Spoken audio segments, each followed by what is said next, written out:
Hello, everybody. Welcome to the Sunday show. I'm one of your hosts, Promise. This is your other host, Matt. We're happy to be hanging out with you guys today. We're going to be taking calls, hopefully primarily from theists. You guys get to go to the top of the list if you call in to let us know what God you believe in and why you believe in that God. And preferably if you think we should believe in that God too, so that you can give us some good reasons. We already have a caller, and I would love to just start the show off talking to a theist caller. You know, that's what the show's supposed to be about. Matt, anything you want to say before we talk to Clay? No, we were having a little problem with the backstage audio, and Clay jumped in and verified it. So if you're a theist or not, if you have something you disagree with, 720-619-2288, or there's a link below in the description. But yeah, let's get started with Clay. Amazing. All right. Hey, Clay, you are live on the line. How are you today? Good. How are you guys doing? Doing well. Good. Excellent. It says here you're calling to present your evidence. So let's hear it. I love that you were just answered up front. You believe in a God. You're happy to share with us the evidence. Let's hear it. Yeah, absolutely. Yeah, I think right before I present the evidence, I think it's important to make a quick clarification as to how we look at evidence. I think evidence is not that which one personally finds convincing. It's that which indicates a certain proposition to be true. Therefore, when it comes to this conversation, the request for evidence, the dismissal of the evidence does not necessarily have any bearing on the veracity of the evidence itself. So I just want to make sure we're kind of on the same page when it comes to that. Is that something you guys would agree with? Yes, but it's irrelevant. Yeah. The issue is whether or not, like, if I believe something and I present evidence and you don't find it compelling, okay, I can't do anything about what you're going to find compelling. You can't do anything about what I can find compelling, but we may have a discussion about why we do or don't find things sufficient to reach a conclusion. But yeah. Right. Yeah, and you've got a whole audience of people listening, and this video will be up for people to watch after. So if you present, actual evidence for a God, like, there's going to be a lot of people that are going to be interested, even if Matt and I just don't get it, Right. I guess what I'm kind of the point that I'm talking about is the sufficiency for an individual is a little bit more of a subjective thing rather than an objective thing that is contingent upon biases either for or against theism, if you really take the layers deep down. Nope. So I think ideally. Nope. There may not be a bias involved at all. If you have standards of evidence or any category of claim, for example, if somebody's claim is vaccines cause autism, you can believe that or not. You can accept the evidence for or against it, but we have scientific processes that provide the best current understanding of this. And so while it's subjective for each individual, whether or not something is rational to accept. Like if I just said to you, it's rational to accept that there's a God because my mom told me, I think we could all agree that would be insufficient to reach that conclusion. And any other agreement or disagreement about what is or isn't sufficient, that's a discussion needs to be made on its own. I mean, because if you're in if ultimately you present a case for something and Promise and I are like, yeah, we either don't accept that evidence or we don't think that evidence is sufficient to justify a claim, then we can have a discussion about that. But nobody's saying that, like, if you're right and your God's real, our acceptance or not of it is irrelevant. But if we're going to be humans and have the conversations and try to figure out, hey, should we believe this? Then it's not just a, I don't understand why you're spending so much time talking about the fact that everybody's going to have an opinion instead of actually making your case. It sounds like a lot of avoidance, and I mean, I'm not saying you are. It's just yeah, because the way these shows go, somebody calls in,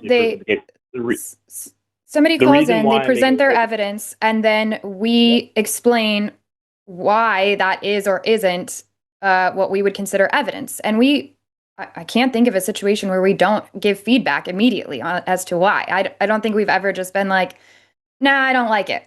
There's usually a conversation, and especially the more honest somebody is, and especially the more civil the conversation is, then we can get into it more. So I'm just eager to hear your evidence. I think that's what we want to get to.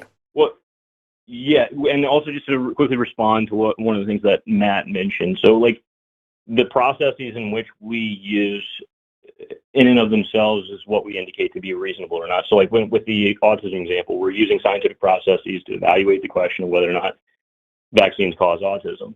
And I think that is the best way of evaluating that particular question. There are other questions, though, in which empiricism isn't necessarily fully sufficient. Certain historical questions can't be repeated, can't be reproduced. There are events that took place in history. We have to rely upon eyewitness testimony, proximity of manuscripts, so on and so forth, textual criticisms. So it just depends on the going to sleep, Clay. So therefore, if you say empiricism is wake me up when you're done lecturing on epistemology in a way that avoids it, because I don't need a lecture on epistemology. If we come up on a stumbling block, we can discuss it then. Why is it? Okay. Why do we need to front load all of these caveats? Why can't you just present your case? If I don't. It's going to be I present evidence. Why can't you just present your case? I guarantee you, as someone who's taught epistemology for 20 years, I don't need a lecture on it or a discussion. Just present your case so we can have the discussion, because now you're just wasting time. Also for the viewers. Yes, also for the viewers. Need, so okay, Clay, stop talking. Empiricism is the best way. Clay, stop talking. That is a dogmatic point of view. That's a dogma in and of itself. Clay, stop talking. Yes, go ahead. Go ahead. You're not here to lecture our viewers on your view of epistemology yet. You are here to make your case for God, and then we can discuss it. And if that leads to a discussion about epistemology, you can explain why you're convinced and why you think we're wrong not to be convinced. But stop wasting my motherfucking time. Right. So, again, it's just an indication of where we land before looking at the question. Okay. So Clay, do we need to move on to the other? Clay. I'm going to mute you. When I say stop wasting my fucking time, the word again should never be the thing that you need to say. You are not in charge of any of this. And if you don't get to the thing you said you're going to do, I will hang up on you and go on to someone who will do what the fuck they said they would do. Please, Clay, let's start over. Please. Clay is calling. Clay is a theist. He's called a few times. He's not calling to give a lecture on his views on epistemology. He's calling to present evidence for the existence of God. Clay, welcome to the show. How are you? What's your evidence for God and what you got? So for me personally, it's a comprehensive case. You guys are obviously familiar with cosmological arguments, moral arguments, probably the majority of the arguments. So what I'm presenting may or may not be new, but yeah, we can discuss it. We can work through it. I've mentioned it before when I called, as you just stated. I don't think we really were able to get into it a whole lot before the phone call ended. But I am curious what the response would be for verified near-death experiences. So just to clarify what it is that I'm talking about, I know you guys already know what they are, but this is just for everybody's listening. A verified... You're now muted again. You're bad at this, Clay, but you don't have to be. I don't need you. So first of all, a cumulative case is already problematic, because if each aspect of the cumulative case is in and of itself insufficient to warrant belief, the plural of anecdote isn't data, and the plural of suspicion isn't confirmed case or evidence. That's not the way any of this works. I need you to stop thinking that you're educating the audience. For those of us who've been doing this for 20 years, present your evidence, please, sir. I'm going to stop talking now because it's clear that I'm irritated, and I don't want to take anything away from Promise, who may have a Promise may be able to coax you into actually answering my question. But right now, we've been on this call for 7 minutes and 42 seconds, and there isn't a single shred of an actual evidence-based argument for God. And I find that mind-numbingly annoying. So let's not present your best argument first and the evidence to support it, and let us evaluate it and discuss it. Because if you keep wasting my time, I have another caller waiting. Let's try again. Yeah, and real quick, Clay, before you go, I'm just going to try to help you out, because I would like for this call to go well. I was looking forward to it. I would like for it to go well. And I would like for Matt to have a good time, and me and you, and we have a nice call. So here's my advice to you. If your reason for believing that a God exists, or if the best compelling evidence you have is something along the lines of near-death experiences, then please start off this next answer with, I think that a God exists because I heard about this, and this is how I think it connects to a God being real. Like, give your evidence in that way, not with explaining everything like we're now having to do for you. And go ahead. Yeah, I'm not trying to make a bad call or be disrespectful or anything like that. I'm just trying to run through it. Okay, I'm going to mute you. Listen to me really fucking carefully, Clay, and believe me that no matter how nice Promise is, I'm a motherfucker. I don't need you to tell me what you're not trying to do. I don't need you to apologize. I don't need you to delay any longer. When Promise tells you when you're off mute, start with, I believe that God exists because of this reason, and then give the evidence. At this point, after wasting 9 minutes and 56 seconds of my time, that's what the fuck you better do, or I guarantee you, I will hang up on you, even if Promise gets mad at me. Let's try this again. So when you have, so for me, okay, fine. What I find to be compelling is when individuals are medically flatlined, and these are case reports. So the examples would be Pam Reynolds, Rudy Lloyd, so Kenneth Ring, Sharon Cooper, but just some examples to review. But when somebody is flatlined, they're medically reported to not, based on our current understanding of what people are and are not able to perceive, consciousness itself and the way in which it operates, and that is subject to change, but based on our current understanding, cannot perceive the material realm. Yet, they make material realm observations while flatlined, / deceased, whatever you want to call it, come back, report those observations to physicians, clinicians, in the operating room or whatever it is, and then that gets documented. And these physicians, nurses confirm that, yes, this was in fact observed and can be confirmed. Now, from my point of view, this doesn't necessarily convince me all the way when it comes to God per se, but it does take me beyond the material alone. It convinces me that there is more than just material. Why?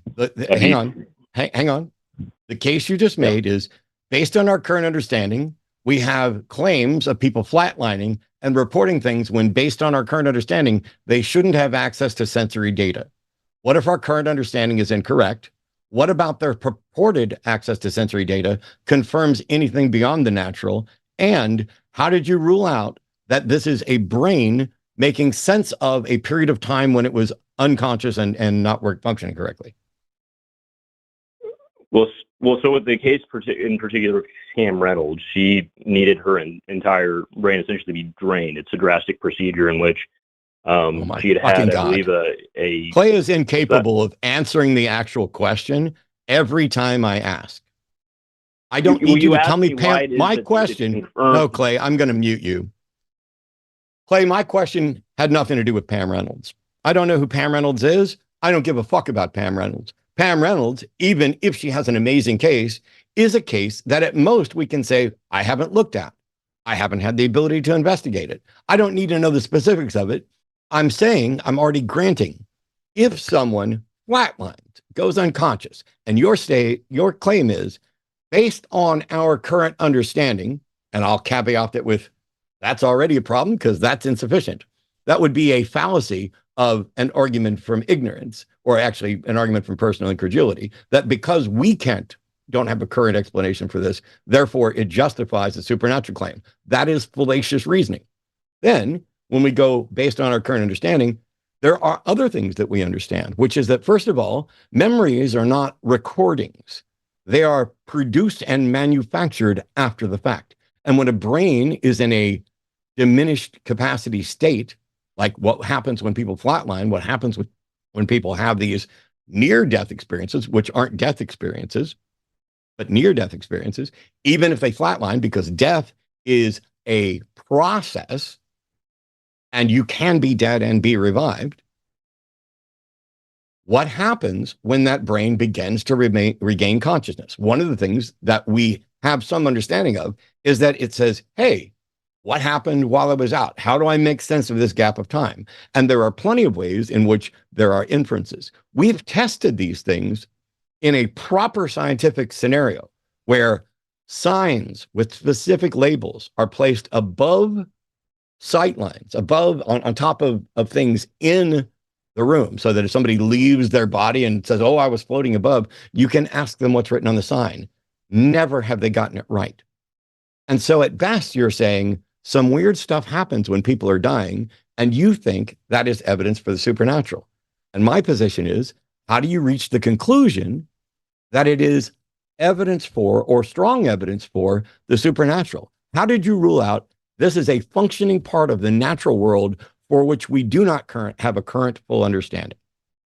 That is that. You have to rule that out. Try again. What was the last thing you said? You have to rule what? I said you have to rule that out, and then I said try again.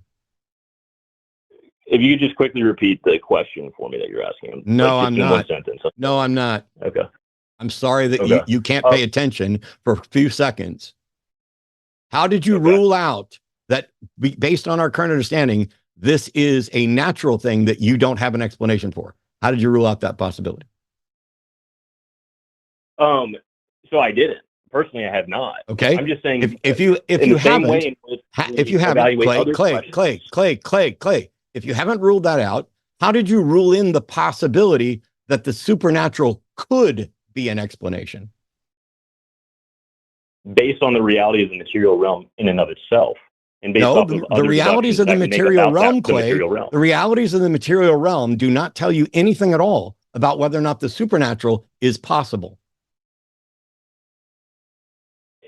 So the material realm in and of itself, if we were to use observations that we make within the material realm, which is that things don't come from nothing, they come from other things, I can deduce that the material realm came from something else. Sure. No, sir. Maybe no, sir. Another material. Clay, I'm going to stop you here. You're making a number of different mistakes, because first of all, we're not talking about the origins of everything. We're talking about this particular scenario of someone flatlining. You don't get to go back to the origin of the universe and then claim, oh, something can't come from nothing, therefore it must have come from something else. And that something else is supernatural, because there's been no demonstration that the universe came from anything, let alone that what it came from is supernatural. So you're already beginning with an assumption, and I'm saying, how do you know that it's possible for there to be something beyond the natural world? Please answer that. How do I know it's possible that there is something beyond the natural? Yes, so that's what I was getting into with the cosmological argument, which is, again, why I view this to be a cumulative case, not weak. No. Okay, we're going to mute you again.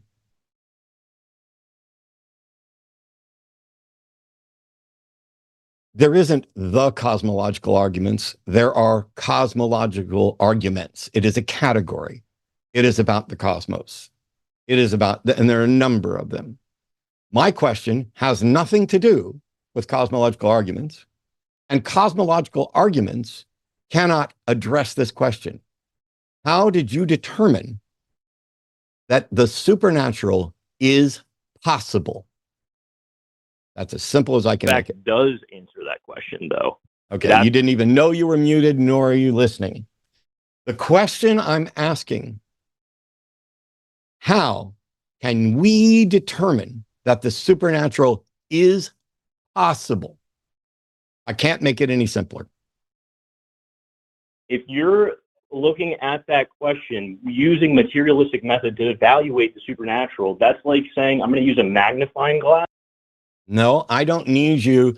I don't need you to set up a straw man version of our epistemology so that you can knock it down. I need you to support your case. Your claim is the supernatural is possible. I am not convinced that the supernatural is possible. You need to make a case for why we should accept that the supernatural is possible. Let's try that again. Why is the supernatural possible? I'm unmuting again. You're not convinced the supernatural is possible because you're limiting your scope to purely empiricism. Okay. Clay, I'm going to stop and I'm going to let Promise completely take over here because you've just now demonstrated that you are not an honest interlocutor. I asked you a question. I'm not convinced the supernatural is possible. Why should we believe the supernatural is possible? And you made an assertion that we don't believe the supernatural is possible because we have some flaw in our epistemology. Even if my brain is completely broken and my epistemology is completely broken, that is not remotely relevant to how we can determine that the supernatural is possible. You seem to be completely unwilling or unable to make an argument for why and how we can determine that the supernatural is possible. This is, with me, your absolute last chance. I'm going to unmute you, and you need to say, you can confirm the supernatural is possible by, and then answer. Your turn. I mean, it's just not, it's not an appropriate way of looking at the question. Okay. I'm sorry, Clay. Promise?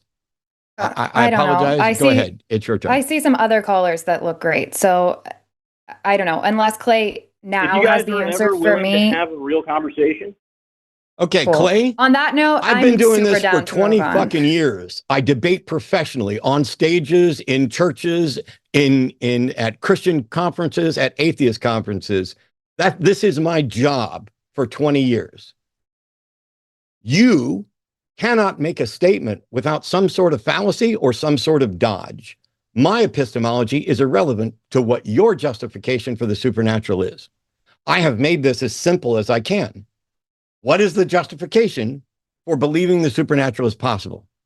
And instead of providing a justification for the possibility of the supernatural, you instead attack. This is the same thing that all the rest of the stupid apologists do.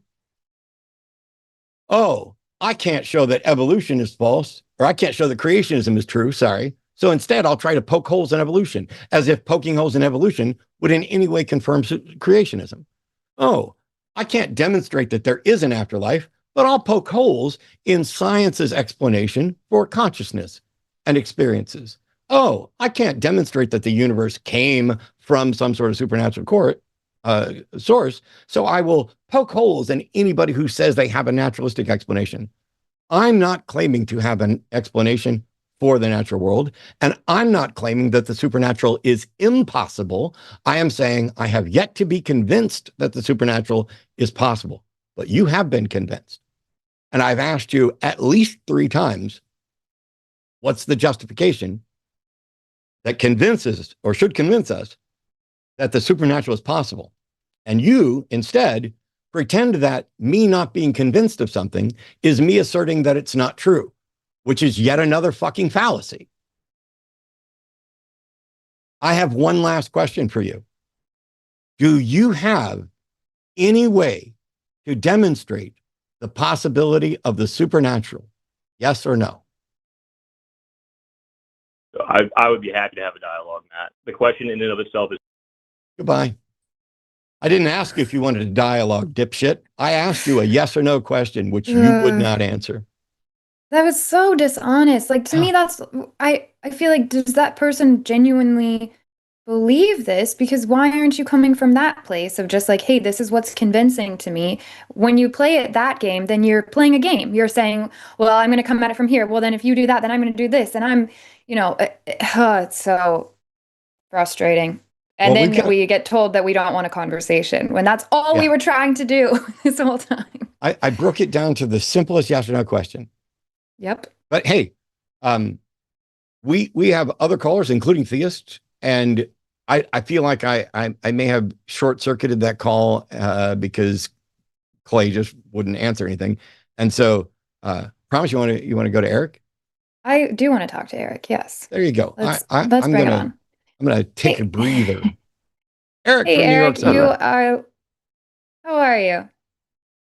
I'm good. It says here that you think you can actually prove God. Let's hear it.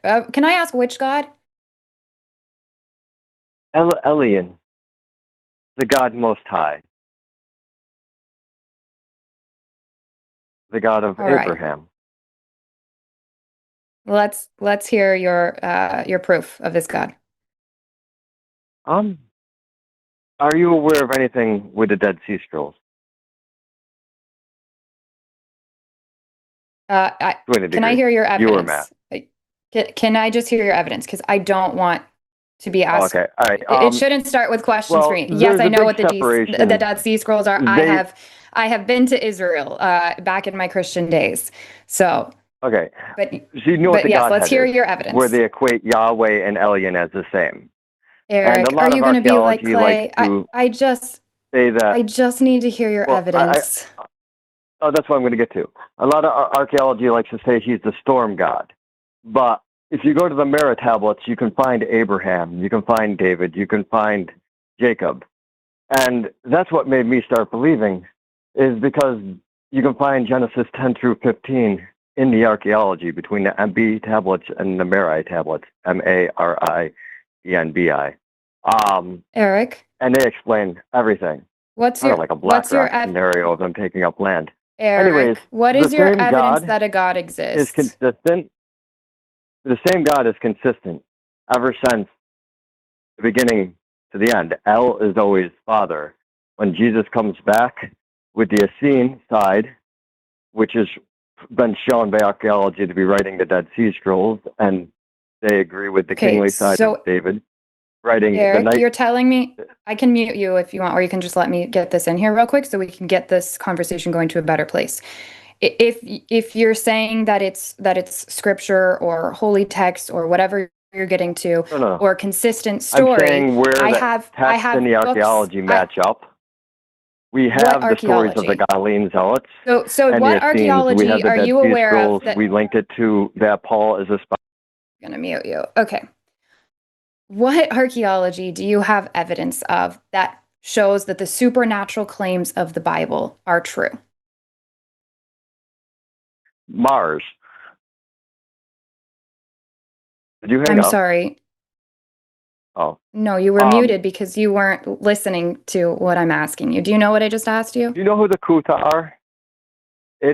Because it all comes from the Kuta. Eric. And Eric. I'm convinced this is a troll at this point. I don't think that I want to talk to somebody who's not listening to me or taking me seriously. Are you okay if we try for a third time's the charm and see the next caller? You are 100% in charge, and I'll tell you what. Clay was one of the many Philbros who, rather than demonstrating any evidence or argument for it, wants to, oh, no, I want to do this because he thinks that the plural of anecdote is data. And he thinks that we have an epistemology that shuts down the supernatural. And instead, nobody's actually demonstrated the supernatural is possible. And you literally just asked Eric the same thing. Do you have any evidence for the supernatural claims of the Bible? Since you're basically Eric's case, if I'm being as charitable as possible, is that here's a whole bunch of stories that are consistent. Right. But consistency in stories doesn't prove that the supernatural elements of the stories are true. It doesn't prove that any element of the stories are true. The fact that Superman is consistent across an entire 50, 60 years, whatever it is, of comic books, even though there have been multiple authors and everything else, doesn't demonstrate that Superman is real. Superman ain't saving shit. But there's towers, there's tall buildings, and I can show you tall buildings, you know? There's my I can't show you Metropolis. I can't show you Gotham for Batman, but we could infer that Metropolis might be like a reference to New York or something. But can you demonstrate that there's an individual from another planet that has incredible powers and is weak to kryptonite? What is the evidence other than consistency? Consistency is not sufficient to confirm the claim. So Promise, Eric, asked you, yet you interrupted and completely talked over her repeatedly. So let's try not to do that. Can you answer the question? Do you have evidence to support the supernatural aspect of your consistent stories? Yes or no?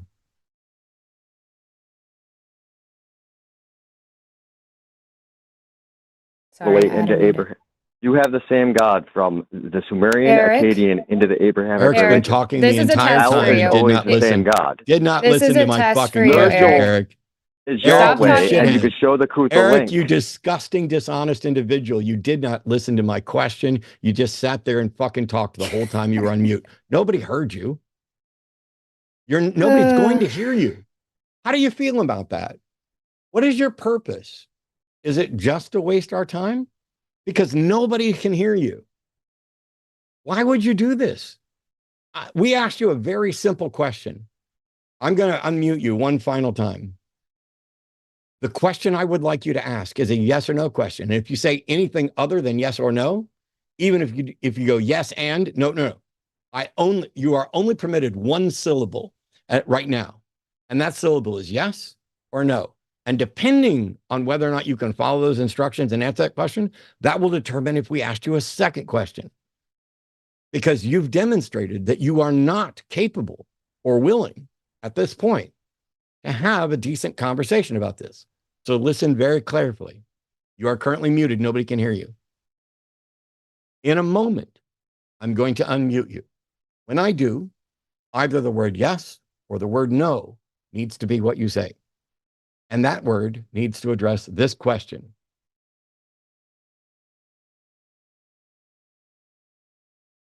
Do you have a way to demonstrate the truth of the supernatural aspects of your consistent God stories?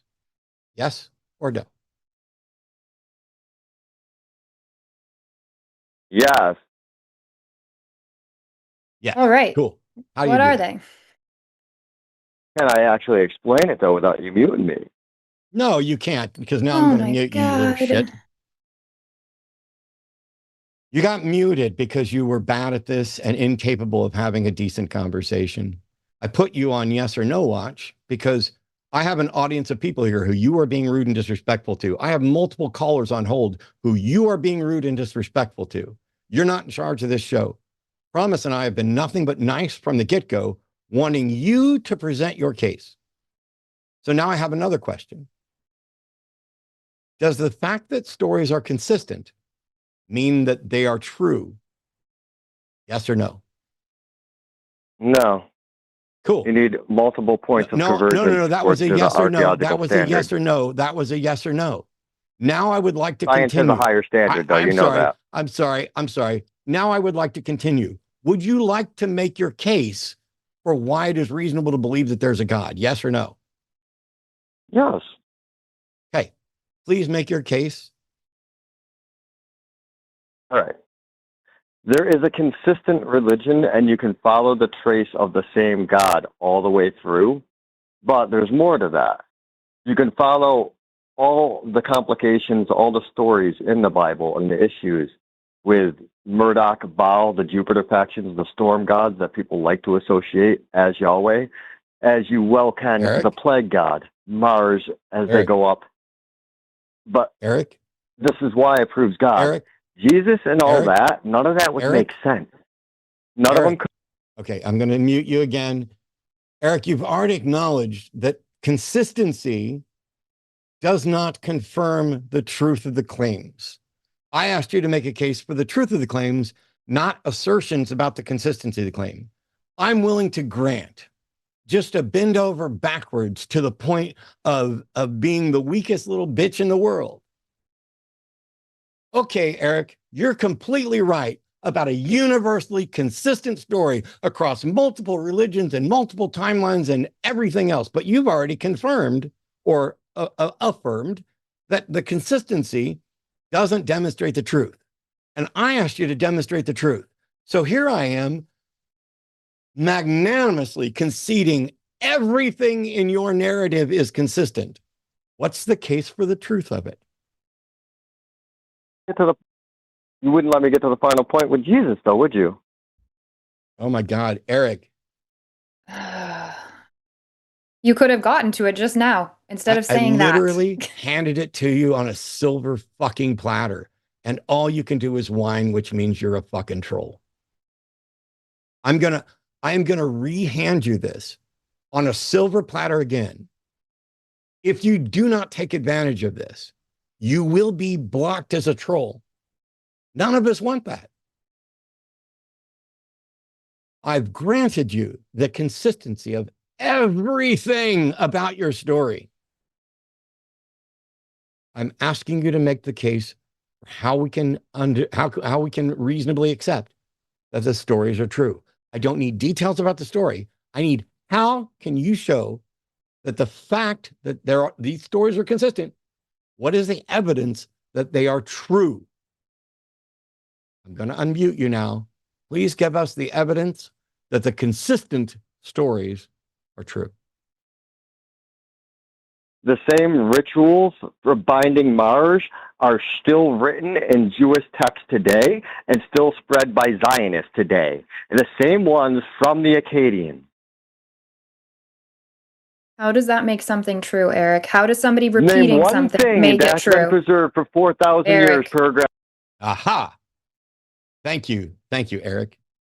Eric doesn't understand how to confirm something is true, and Eric's already demonstrated that and agreed that consistency doesn't confirm truth. And when put on blast, what Promise gave one simple question: how does that confirm it's true? What did Eric do? Name one thing that has maintained itself for 4,000 years. By the way, Eric, something that maintains for 4,000 years is something that is consistent.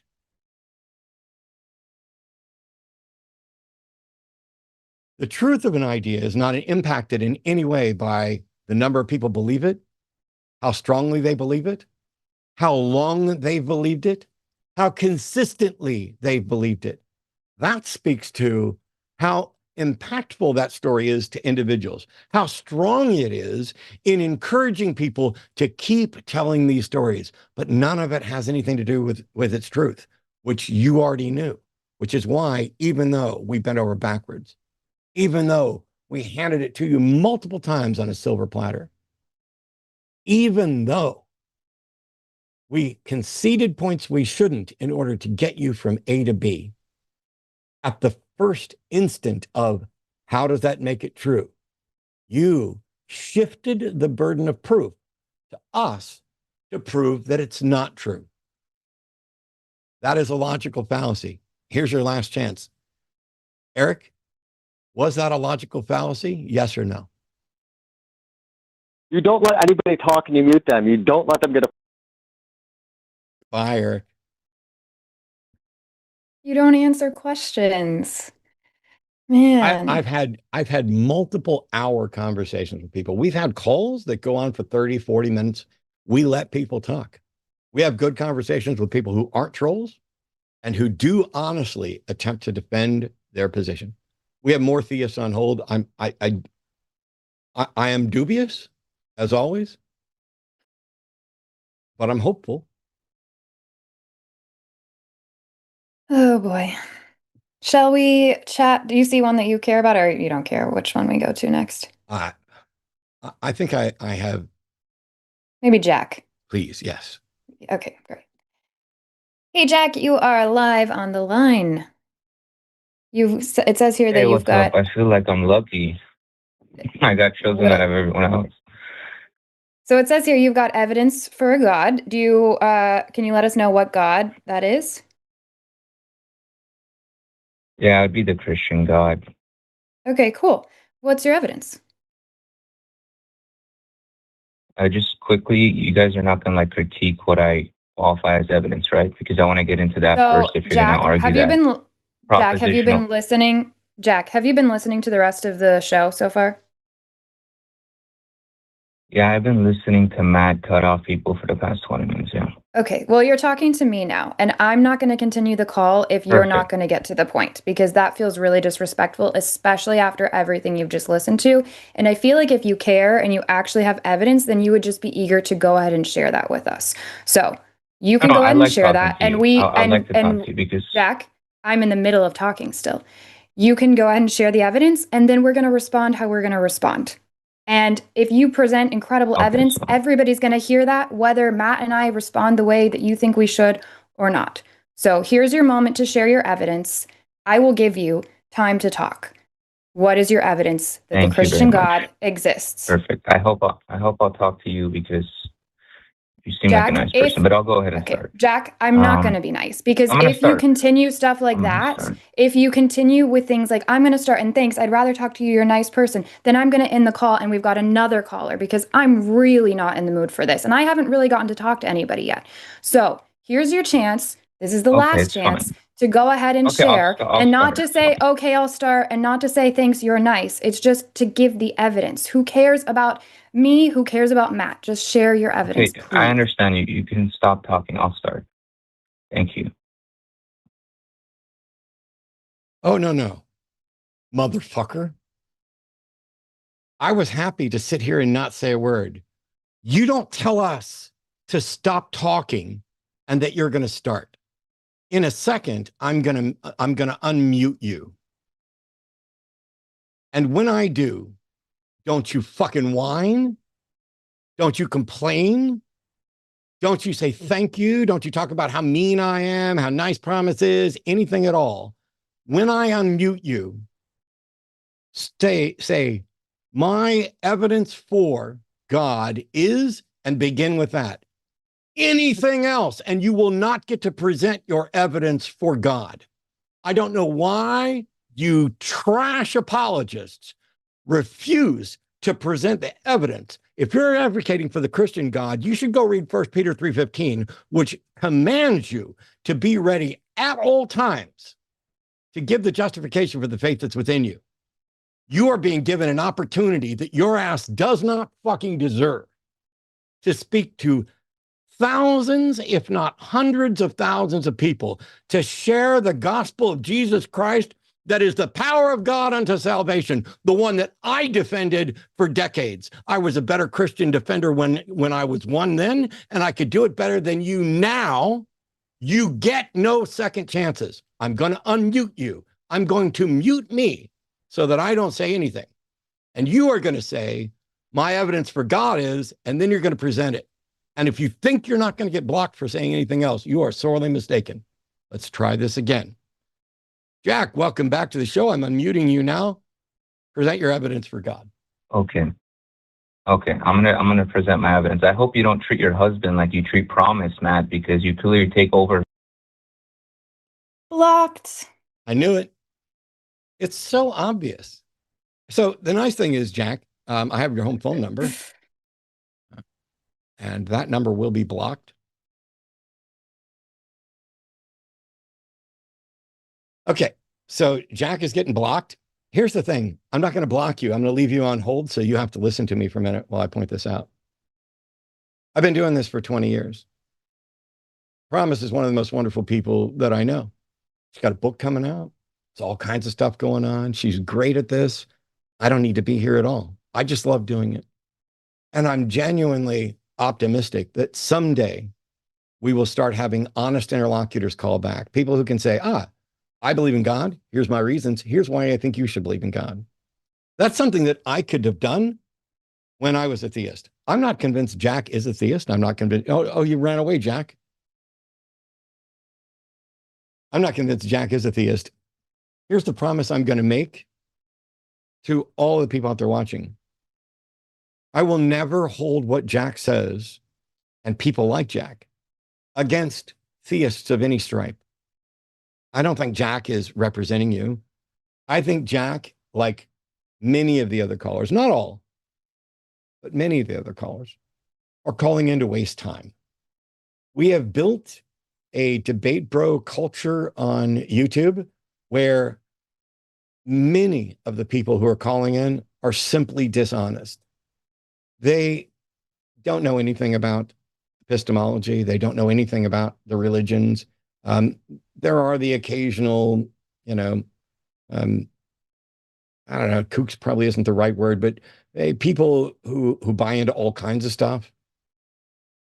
But guys like Jack's just a transphobe who wanted to build up to get in his shots.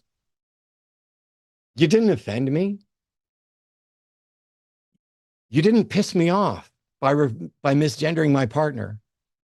You made me sad for you. You pissed me off by being dishonest. Absolutely. I'm not going to, Matt says he wasn't pissed off. No, I'm pissed off. I'm pissed off because my time and Promise's time and the audience's time and everybody on hold's time was wasted because you are dishonest. Because you are such a small-minded bigot that you decided to call up and waste the time of those of us who actually care about the truth. You called to be mean to someone and you failed. Because when you misgender somebody else, you're not saying anything at all about them. You're saying something about yourself. Arden doesn't give a shit what you think of her. There's nothing. Yeah. Oh, I'm going to misgender. Look, I'm going to call in. I'm going to misgender somebody. Cool. You're like the people that call into Howard Stern with Baba Booey, or the people who, you're like the little kids in Fortnite who want to drop the N-word all the time because mommy and daddy can't hear them and they want to sound grown up, but they don't know how to be grown up. Let me tell you how to be grown up. To be grown up, you would do something like dedicating your life to the truth and the betterment of the world. I am smarter and better than you or your Jesus if in fact you like your Jesus. Your Jesus isn't real. Your God isn't real. Your Yahweh isn't real. Your Allah isn't real. Your Scientology isn't real. None of what you guys say is real. And none of you make any attempt to defend it. And I don't think Jack, I don't know what Jack believes. I'm not going to pretend to know what Jack believes, other than Jack believes he can do some damage by calling in and showing that he's a vile individual who won't respect people. We knew that very early, Jack. We didn't have to have you try to misgender somebody to know that you don't respect people. Because we had to keep putting you on mute, just like the other callers.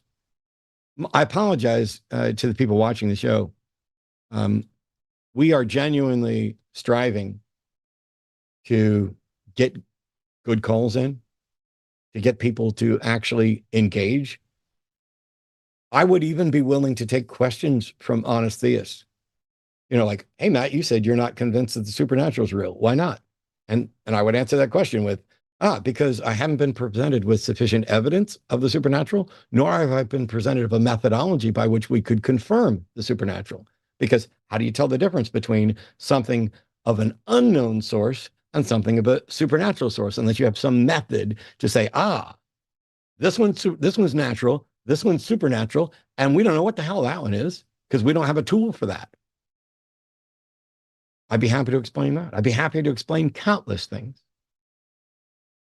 But I have a cup now that says I'm not answering questions.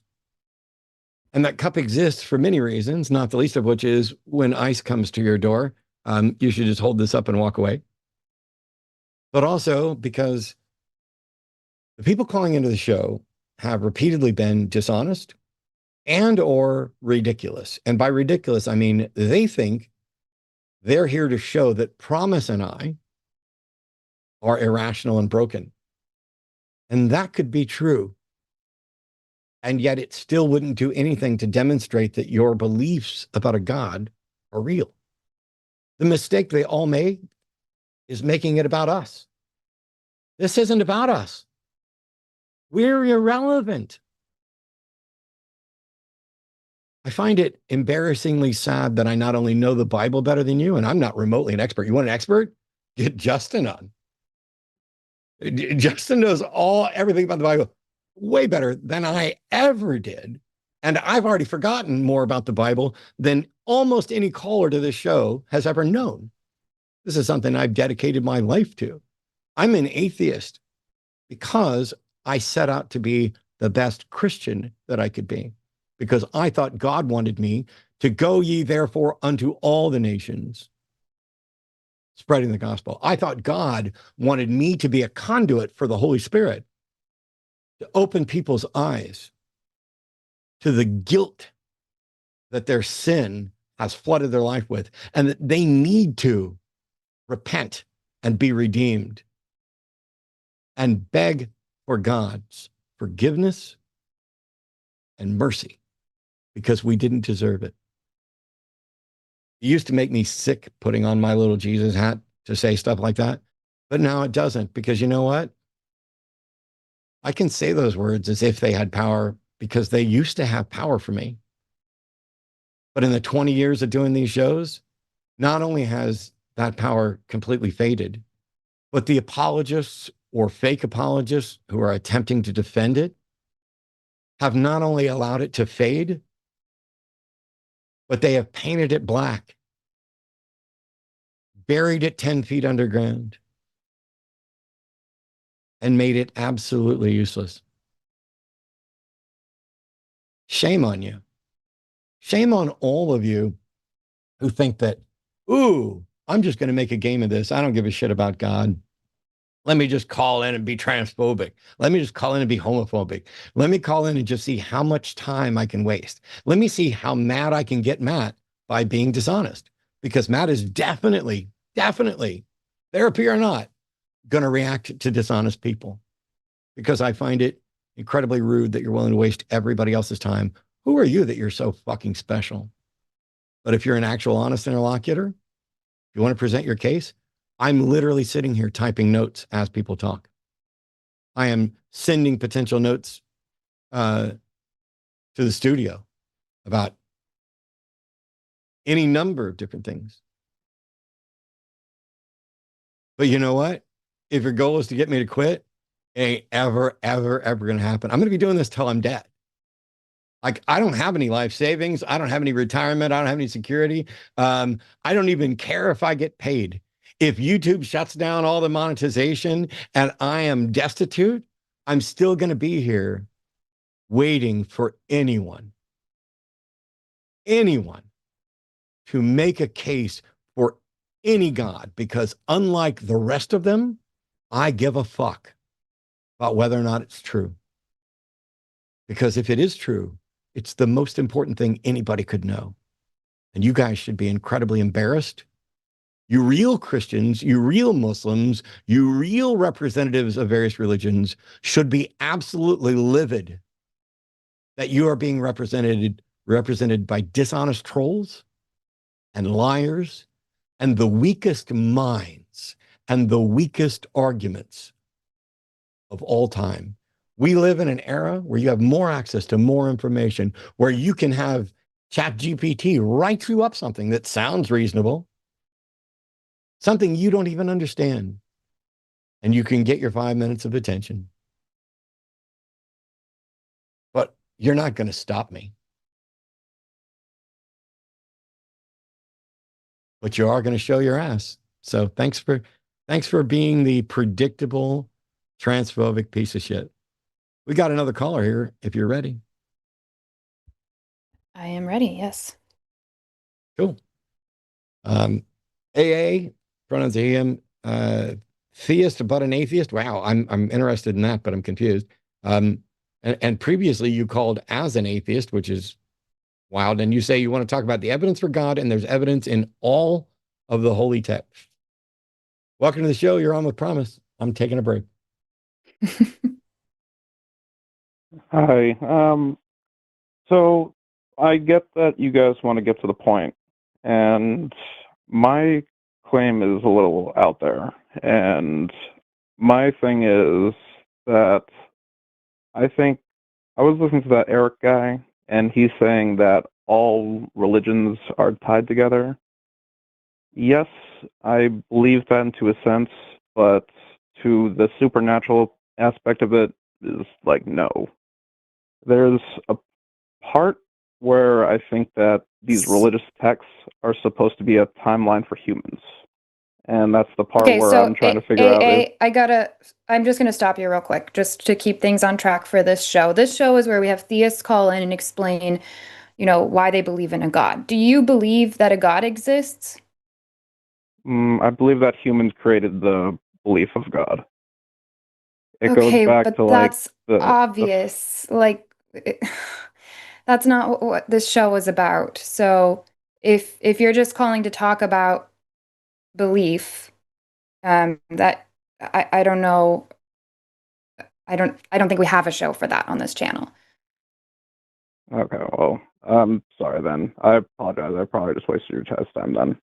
Have a good day, No, I guys. feel bad for you because we had you waiting on the line for so long. But yeah, we're looking for people that want to call in specifically and say, I think this God or gods exist, and this is why. Can I if ask you a don't question? have that, Yeah. It says here that, because we asked people whether they are a theist or an atheist, and it says here that you said theist but an atheist. I don't understand what that means, and I thought I'd at least give you a chance to explain so that I could learn something. There's a version of the Bible that's on the YouTube that's 87 hours long, and it contains the book of Genesis, Leviticus, Exodus, Deuteronomy, the book of Job. If you name every fucking Esther. book in the Bible, I will ban your ass from the show right fucking now. I asked you what it means when you say theist but an atheist. I don't need you to go through the list of every book in the Bible on an 87-hour YouTube video. Answer my question. Well, the thing is that I'm saying is that there are characters that are in this book from the Bible that correlate to the other things that are in like the Quran, and then also from like the Sumerian text as well. There's a character, her name is Hagar. She's in Genesis 16, where she's apparently an Egyptian servant to Abraham, and then she had a son, Ishmael, and then she... What does this have to do? What does this have to do with you saying you're a theist but an atheist? I'm just saying that, like, all people believe in something that... Never mind, I no longer give a fuck. Don't ever call me again. Jesus Christ, what the fuck? I feel like there must be some Discord group trolling or something, because this is, at least that's like the hopeful part of me is believing that, because this is so absurd and embarrassing for theists, because 4 calls that we just knocked out in 1 hour, and not a single one of them could be honest for more than 2 seconds. We had like a couple of answers where it's like, okay, and then they just go on and go on and go on and will not answer the question. Maybe there are theists listening that have been hearing all of this that are equally irritated, because I'm sorry, as a theist, I would have given better answers for all of this so far, and the call would have gone significantly better. At minimum, I at least would have been honest, and I would have not been a dick like one of them was. So maybe there's a theist out there that's feeling frustrated and has some actual answers, can call in and answer them. And if we still disagree, that's fine. We'll end the call. It'll already be a significant, you will win best call of the day if you can just answer our questions. I would almost be willing to start paying people to make the case, except that what we do is we get people who aren't honest believers. So they just present a case and then give up. You know, what's frustrating is I made a post about this the other day. I don't listen to or pay any attention to Candace Owens. But something weird has happened to the world. Candace Owens is claiming that Charlie Kirk was a time traveler who could astrally project his soul into the past and the future. And when his parents learned of his gifts, they sent him to some kind of X-Man type school. And that's evidently a verbatim quote from her. And his soul is currently in purgatory because God wants to keep him there a bit before bringing him to heaven, because he rejected Catholicism. And he appears to Candace Owens inner dreams, and that there is some ancient Mesopotamian demon who is responsible for killing Charlie.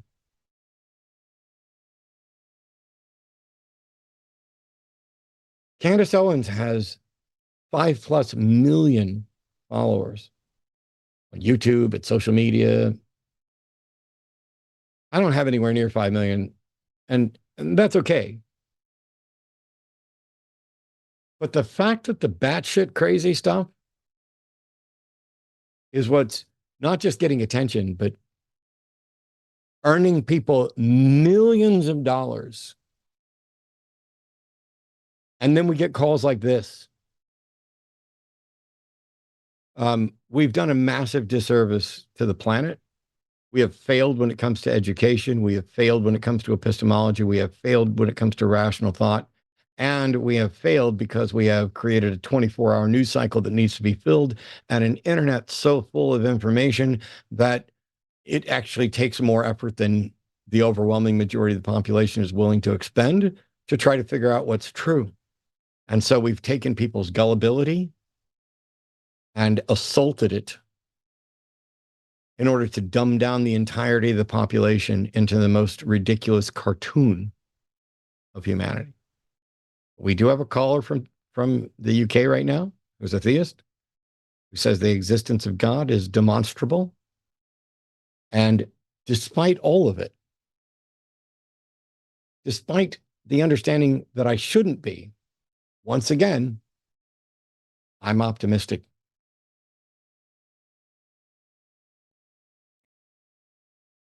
Let's find out. Should we talk to Val?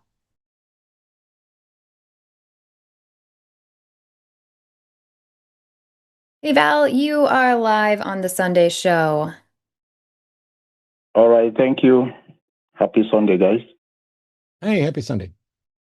It says that you put in the notes here, the existence of God is demonstrable. So do you mind sharing which God? Yeah, sure. I would say the Christian God, correctly conceived. Like, are you familiar with any of Aquinas' arguments for the existence of God? Yes. Okay, are you familiar with, let's say, the second one from efficient cause? I'd rather you just share what your evidence, you said it's demonstrable, so go ahead and share it. Explain to me, like on 5, like I've never heard, and who cares if I've even heard of anybody else. You're explaining to me why you think I should believe that this God exists. Yeah, the reason I ask you is because it needs a bit of a basic understanding. It's not something that if I just explain it, you'll catch it this one time. But anyways, I will just go ahead. I'll give you the premises, the conclusion, then we might come back to the premises and see which one you agree with, which one you don't agree with, and we'll see whether we can get to the conclusion. Is that fair? Let's hear. Let's try the conversation. Let's go. I'm ready to get into it. All right. So it goes like this. The first premise in the world of sense, that is in this world we live in, or your normal everyday experience, you can find an order of efficient cause, which means that there's something that is caused by another thing. For example, yourself. You didn't come into existence all by yourself. You have a mother, your mother has a mother, and so forth. So it doesn't say, what it does not say is that everything has an efficient cause, because that would be an incorrect statement. If there is one thing that has...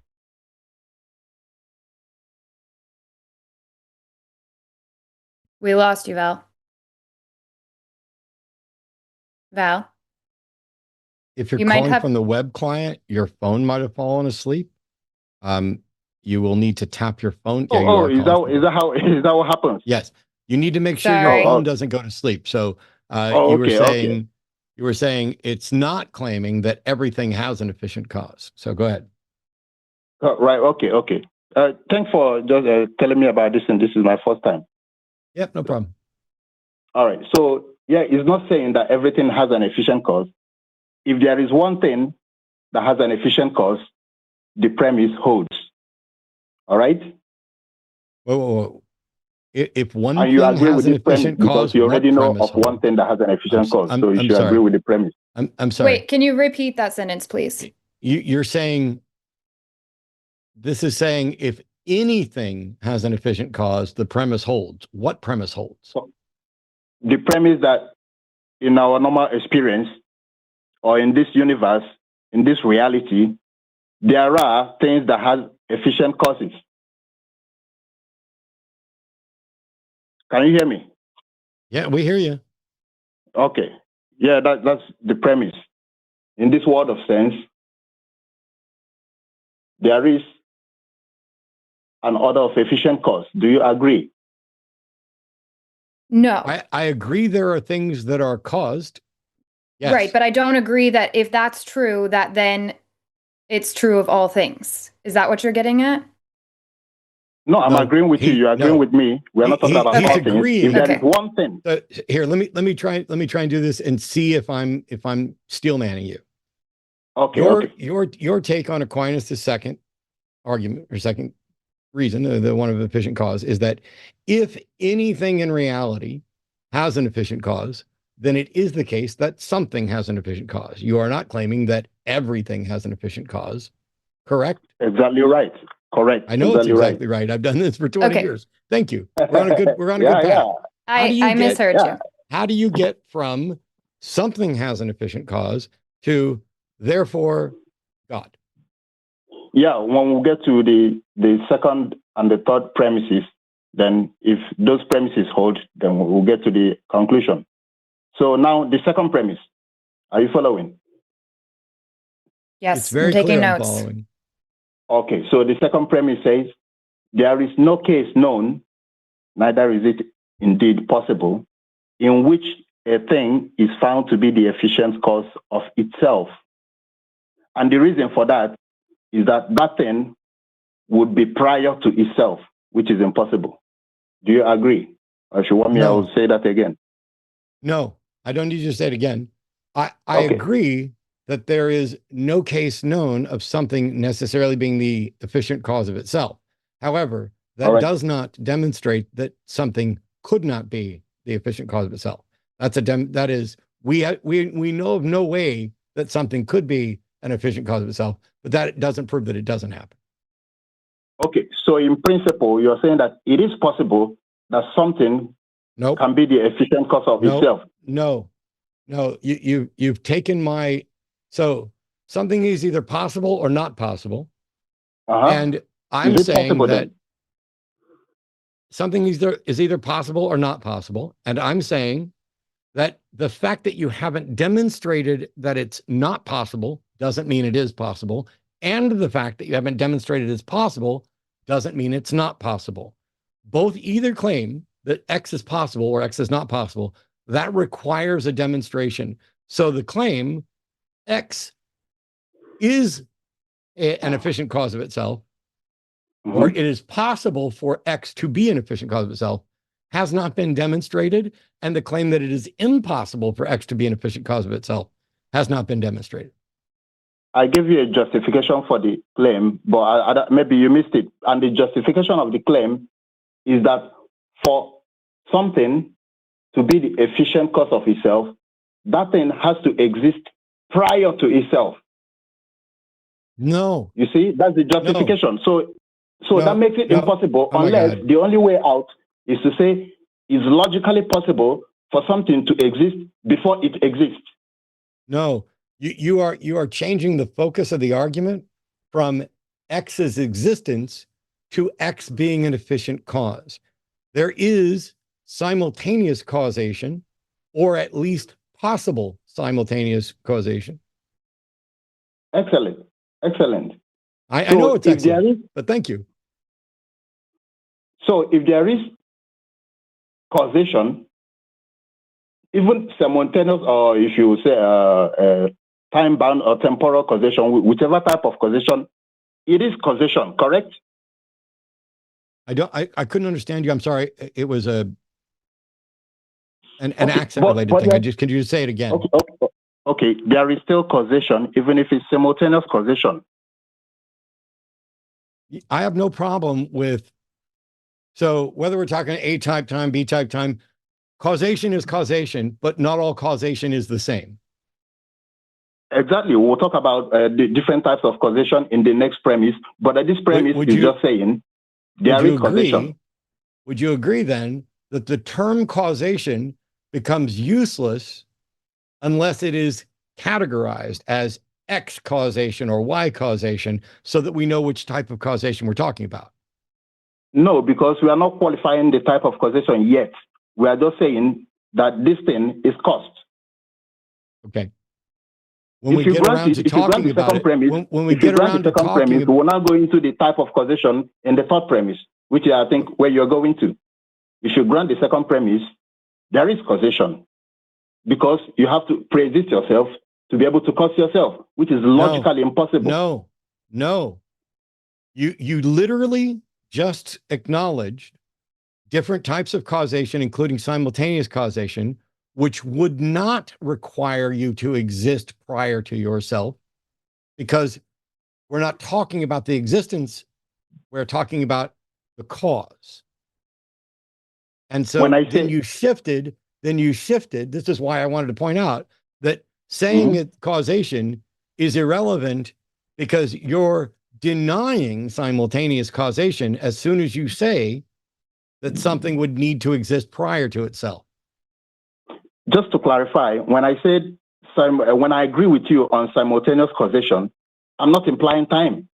I'm just agreeing with your understanding of this type of causation. So we are already agreeing. Okay, let's say simultaneous causation, then remove time. There's still causation. I'm sorry. What does please define the word simultaneous.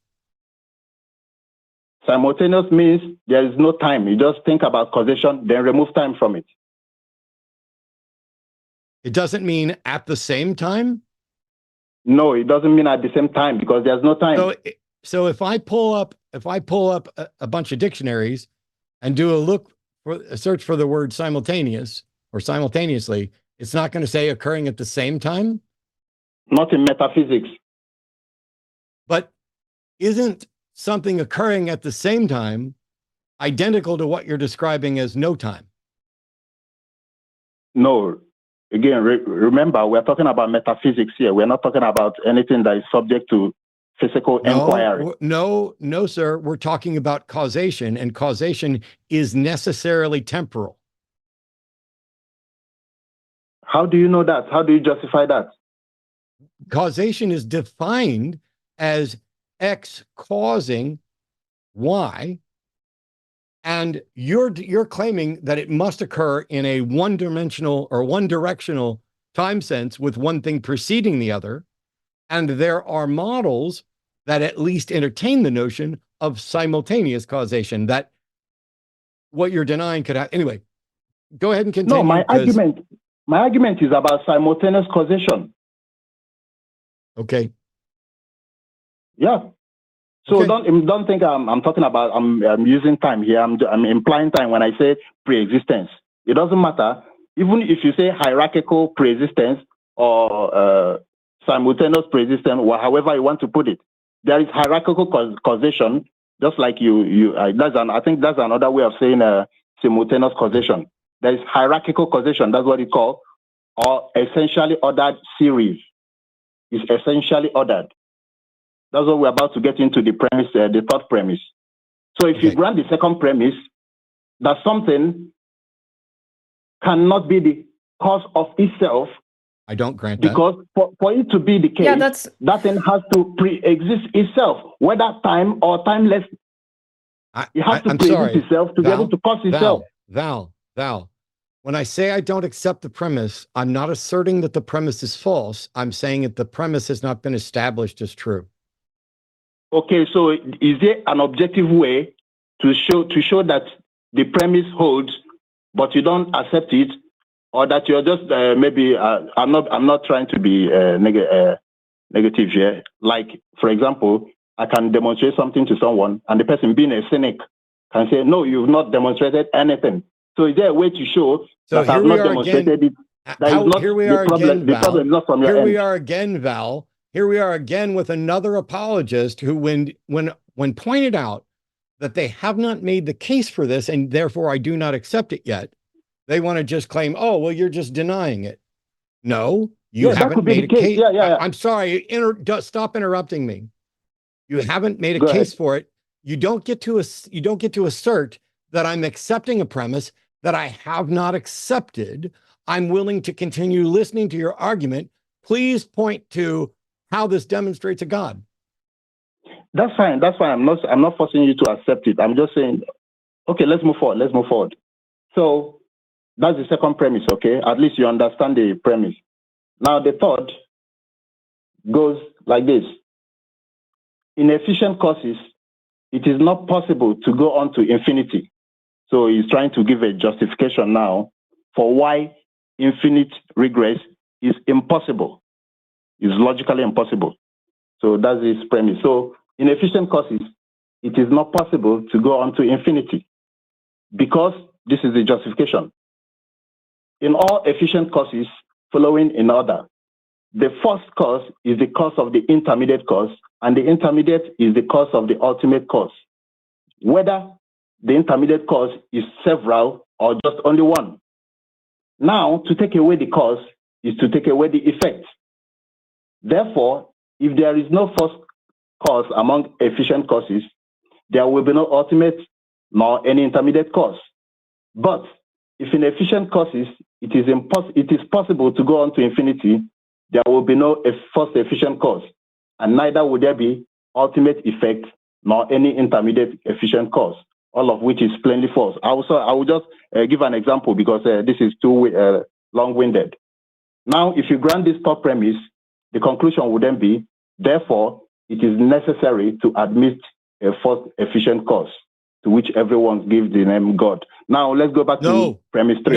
No. I can't accept Val, that premise stop. either. Yeah, I said let's go back to premise 3. Stop. That's what I said. When I say stop and let me talk to you, please. Go ahead. You don't need to scream. You don't need to fucking interrupt me, and you don't need to tell me what to do on my fucking show. You hear that? Okay, but you're interrupting me. Stop I think we should be nice to each other. Stop fucking talking. Go ahead, bro. Thank you, bro. You're welcome. I'm going to fucking mute you. Listen, I let you go on because I'm familiar with this argument and have been for 20 some odd plus years, as it's one that I used to use as well. And we've debated many, many times over. I pointed to the specific objections that I have on a number of things, but we wanted to keep going. Here's the thing. You called in and said you're a Christian, right? Yeah, I'm a Christian. Yeah. Cool. You got to the end of your argument and you said, therefore, there must be a first cause. And I was about to stop you right there and say, let's just assume for the sake of argument that I'm convinced there must be some first cause. My question then becomes, what is the justification for calling it God or calling it the Christian God? But you decided to fucking cheat and say, therefore, there is a first God and everyone calls it, or first cause, and everyone calls it God. That's not true. Everyone doesn't call it God. Everyone isn't even convinced that there's necessarily a first cause. But in the metaphysical sense, where you're making a case that causality might need a first cause, that in itself is not justification for calling it God, and neither is your false assertion, even if it were true, that everyone called it God. What is the justification for calling this God Christ? Okay, that was a valid question. When I was reading from Aquinas' argument, and at the time, this argument was presented in a classroom in a questionnaire disputate, that is disputing question. Okay, I'm muting you. Please listen. If I were to grant the entirety of the argument, the conclusion is, therefore, there is a first cause. My question is, what is the justification for claiming this first cause is God generally and Christ specifically? I don't need you to tell me about how and where Aquinas presented this. I need you to present the follow-up argument, the justification or why someone should consider that first cause to be God generally and Christ specifically. That is the case that needs to be made.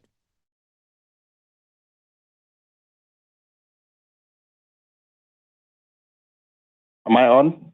Yes. Okay, so you raised 2 points, and I was about to address the first point, and then you cut me off and then jumped to the second point. Okay, I'm going to mute you again. I don't need you to whine about getting cut off. There's a delay, and you are the one that cheated at the end of it. I have gone back and forth with you through this argument that I've known for years. We followed along, everything else. There are points of disagreement in the argument. I'm willing to, if you can do it, concede the entirety of the argument with the conclusion, therefore there must be a first cause. I would like you now to present the justification for considering that first cause God generally and Christ specifically. I don't need you to tell me about how I cut you off right before you do it. Just fucking do it. I'm unmuting you now. Please explain what the justification is for considering the first cause from that argument to be God generally and Christ specifically. Thank you. You said it is not true that everyone calls it God. I was about to respond to that. Okay, I'm muting you again. You did so much better than everybody else. I don't know why you have to do this. I don't need you to do a play-by-play. Anybody that wants to see what happened can fucking rewind. I'm sitting here, despite disagreement, willing for the sake of argument to concede your conclusion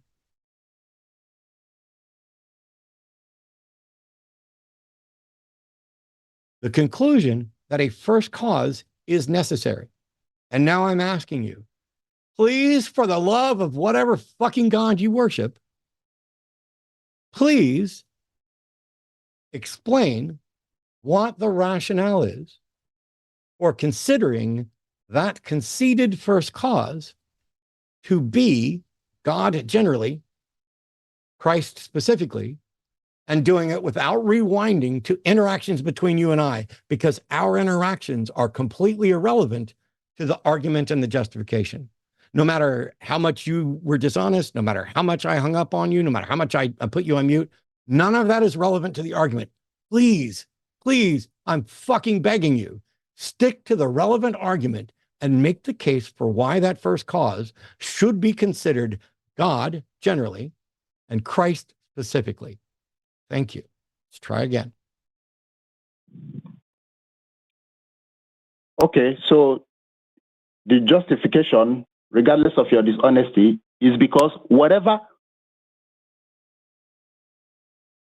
This is so frustrating, Val. I've muted you again. Nobody can hear you.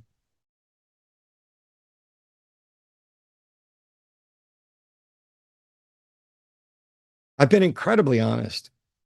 I pointed out where we disagreed and why. I've got agreement on those things. I pointed out differences of time. You know I understand this, and I think that's why now I suspect that's why you are avoiding this.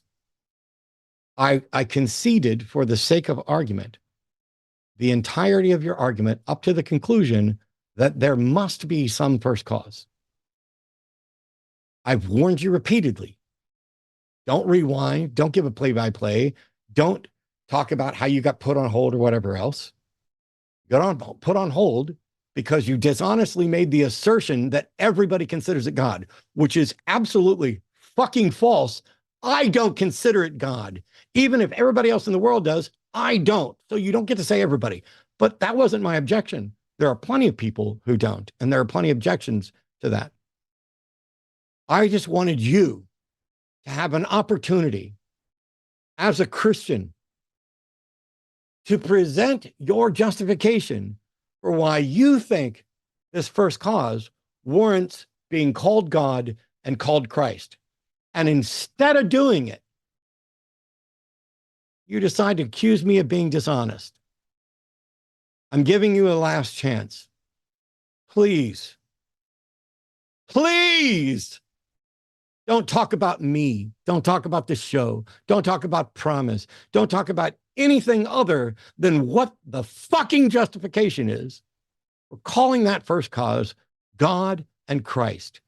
This is, I swear to your fucking Christ, your last chance to do so. Welcome back, Val. Val, what's the justification for considering that first cause God generally and Christ specifically? The justification is that people worship it. So every object of worship, that's what we call God. Regardless of your dishonesty in accusing me of making argument I'm not making. Okay. Oh my God. You're almost done, Val. Regardless of my dishonesty. Also, I don't consider that to be a God either. So now you got two people, and I saw a bunch of people in the chat saying that they don't consider it either. So that I've talked a lot. Anyways. Promise is something a God merely because people worship it.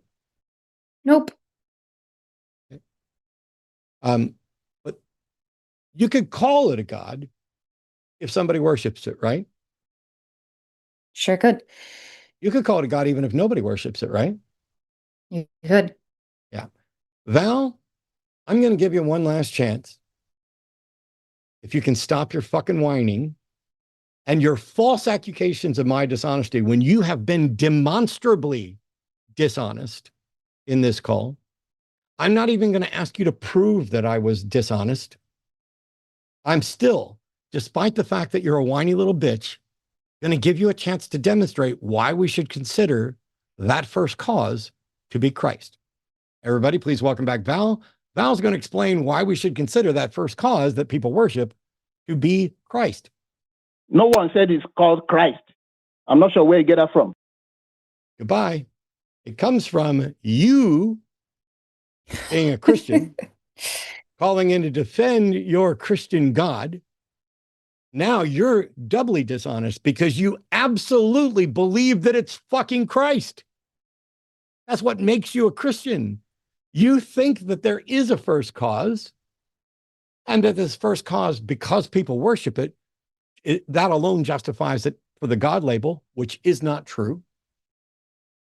We can give something a God label independent of whether or not it qualifies as a God. And if you call in as a Christian, you are not advocating for God as a mere label for first cause, because that would make you a first causian. Because that first cause need not be an agent, need not be a thinking agent, need not still exist, need not be tied to any holy book, need not be something that we have any access to or understanding. It could be nothing but a philosophical construct as a stopgap to prevent a problematic infinite regress. When one of the problems with an infinite regress is we don't do things regressively. When you start looking at backwards, you start getting into paradoxical areas, just as you would in dividing infinities and things.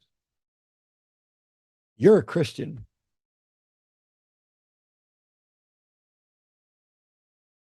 And you called in to present Aquinas, also a Christian, Aquinas' second way, the way of efficient cause. By the way, Aquinas' second way, the conclusion is that there must be a first cause, and then as an assertion addendum at the end of it, it just says God.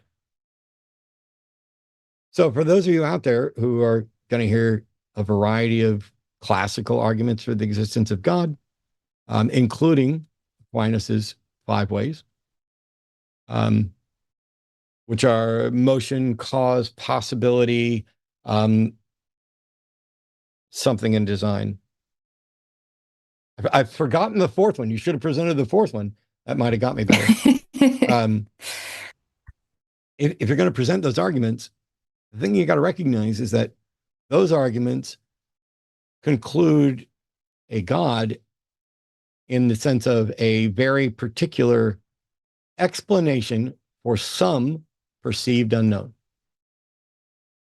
There's some philosophical problem that we seem to have, and we're going to propose and assert a stopgap that we are going to claim is necessary And then we're just going to call it God. And the secret, the dirty little secret that the apologists don't want you to know about, is that there's no justification for doing that other than they want to exclude the God they believe in from falling into that same problem. When you look at things like the cosmological arguments, early versions of that, everything would be things like everything has a cause for its existence. Therefore, the universe has a cause for its existence. That causes God. And that was met with really simple questions of, okay, then what caused God? If everything has a cause for its existence, what caused God? Oh, well, God wasn't cause. Then your first premise that everything has a cause for its existence, that's false by your own assertion. That is in conflict. And they realized that they couldn't just say everything except God has a cause for its existence, because that's a straight up logical fallacy. That is special pleading that your God is excluded from this general rule. And so what did they do? They obfuscated that by saying, in the Kalam version of the cosmological argument, everything that begins to exist has a cause for its existence. The universe began to exist, therefore the universe has a cause for its existence. And that's as close to honest as they can get, because the reality is, what things can you demonstrate that don't begin to exist?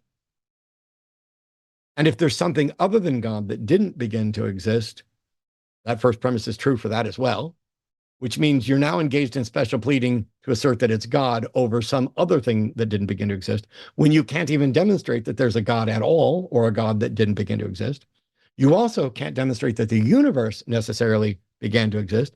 What you can do is demonstrate that things change, and that there is a moment prior to which we cannot evaluate what its state was before the Big Bang. Doesn't make any sense. And the conclusion of the Kalam cosmological argument is, therefore the universe has a cause. They don't assert it's God.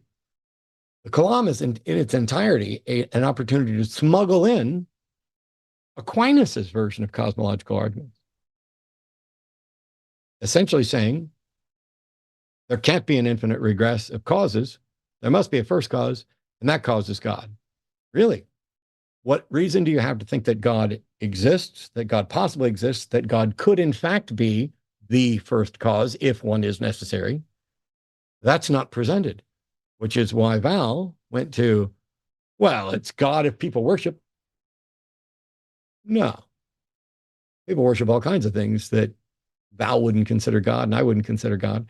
And it shows the dishonesty in this particular line of argument. Not only did he try to smuggle that in and then accuse me of dishonesty while he was being dishonest, but he ended it that way. I'm genuinely glad that we got someone to present an actual argument for the existence of God. That's great. Right. What's disappointing is that when given the opportunity to show why, even if we granted all of that, it justifies a Christ belief, he's like, I didn't say it was Christ. Yes, that's because you're a coward. Be not ashamed of the gospel of Jesus Christ. If you think this is an argument that demonstrates the very God that you believe in, that you think we need to all believe in, how fucking cowardly is it to pretend like that's not what you're doing? Well, I just wanted to present a philosophical thing. Cool. Congrats on your philosophical argument. It's not yours. It's Thomas Aquinas'. It's been discussed, debated for ages. There are countless, there are websites. There might be, I would be willing to bet that there is an actual book devoted entirely to that first cause argument from Aquinas. That's how much effort people put into it. I did too. I mean, I didn't write a book on it. I read a number of things and spent time studying it because I thought it made sense. And when I point out the questions, that helped me realize what the problems were with it, and that it doesn't get you to Jesus at all. And you see how they react. But, oh, wow. Now would be a good time to hit some alerts or some announcements, I think. Yes. Apologies to the audience that we're scraping the absolute bottom of the fucking barrel with the quality of callers today. I would love it if more theists would call in. We do have open lines, and now's a good time to remind the audience that if you hit like on this video, it does also help the algorithm push it out to more people. So hopefully we can get some theists that are like maybe a little bit closer to the middle of the barrel, you know, that would be nice. But for announcements, if you guys stick around between shows, you will get sent over to Calling It Now. After dark today is going to be Forrest Valkai and Justin from the Deconstruction Zone. Tomorrow night on Skeptalk will be Forrest Valkai and Erica Gutzik Gibbons. So buckle in, lock in. We're going to have a nice long biologist, anthropologist show on Monday. Fun. Tuesday is going to be Alyssa Lube and Taylor Skeptical Heretic at 6 p.m. Talking about purity culture and kind of how women interact with theism and religions. You can get that sort of perspective on the issue. Wednesday on the Hang Up, Jimmy is going to be joining Matt for we're going to be, you know, a year since Trump got inaugurated. So we'll be kind of doing we survived a year show celebration. We made it. We got this far. Then this Thursday on TACIS at 2 p.m. Yeah, hardly. I'm not sure. I might have died. This feels a lot like I would imagine hell. Yeah. That's true. This Thursday on TACIS at 2 p.m. will be Josie Caballero and Dr. Ben. All those events should be live already, so you can go ahead and hit the notification bell so you don't miss anything. That really helps us a ton. Yeah, give us a like. Let us know your thoughts in the comments and all that stuff, and hopefully we'll get some calls coming in. Thanks, Arden. Well, I'm torn. Do you see what we've got going on here? I am willing to, I'm willing to give it a shot. Can the show go much worse? Can we find out why he decided not to give his pronouns this time, though? He did it before. Yeah, it's weird, but okay. Maybe it was for expediency. Let's just not even address it. But sure, let's take a call.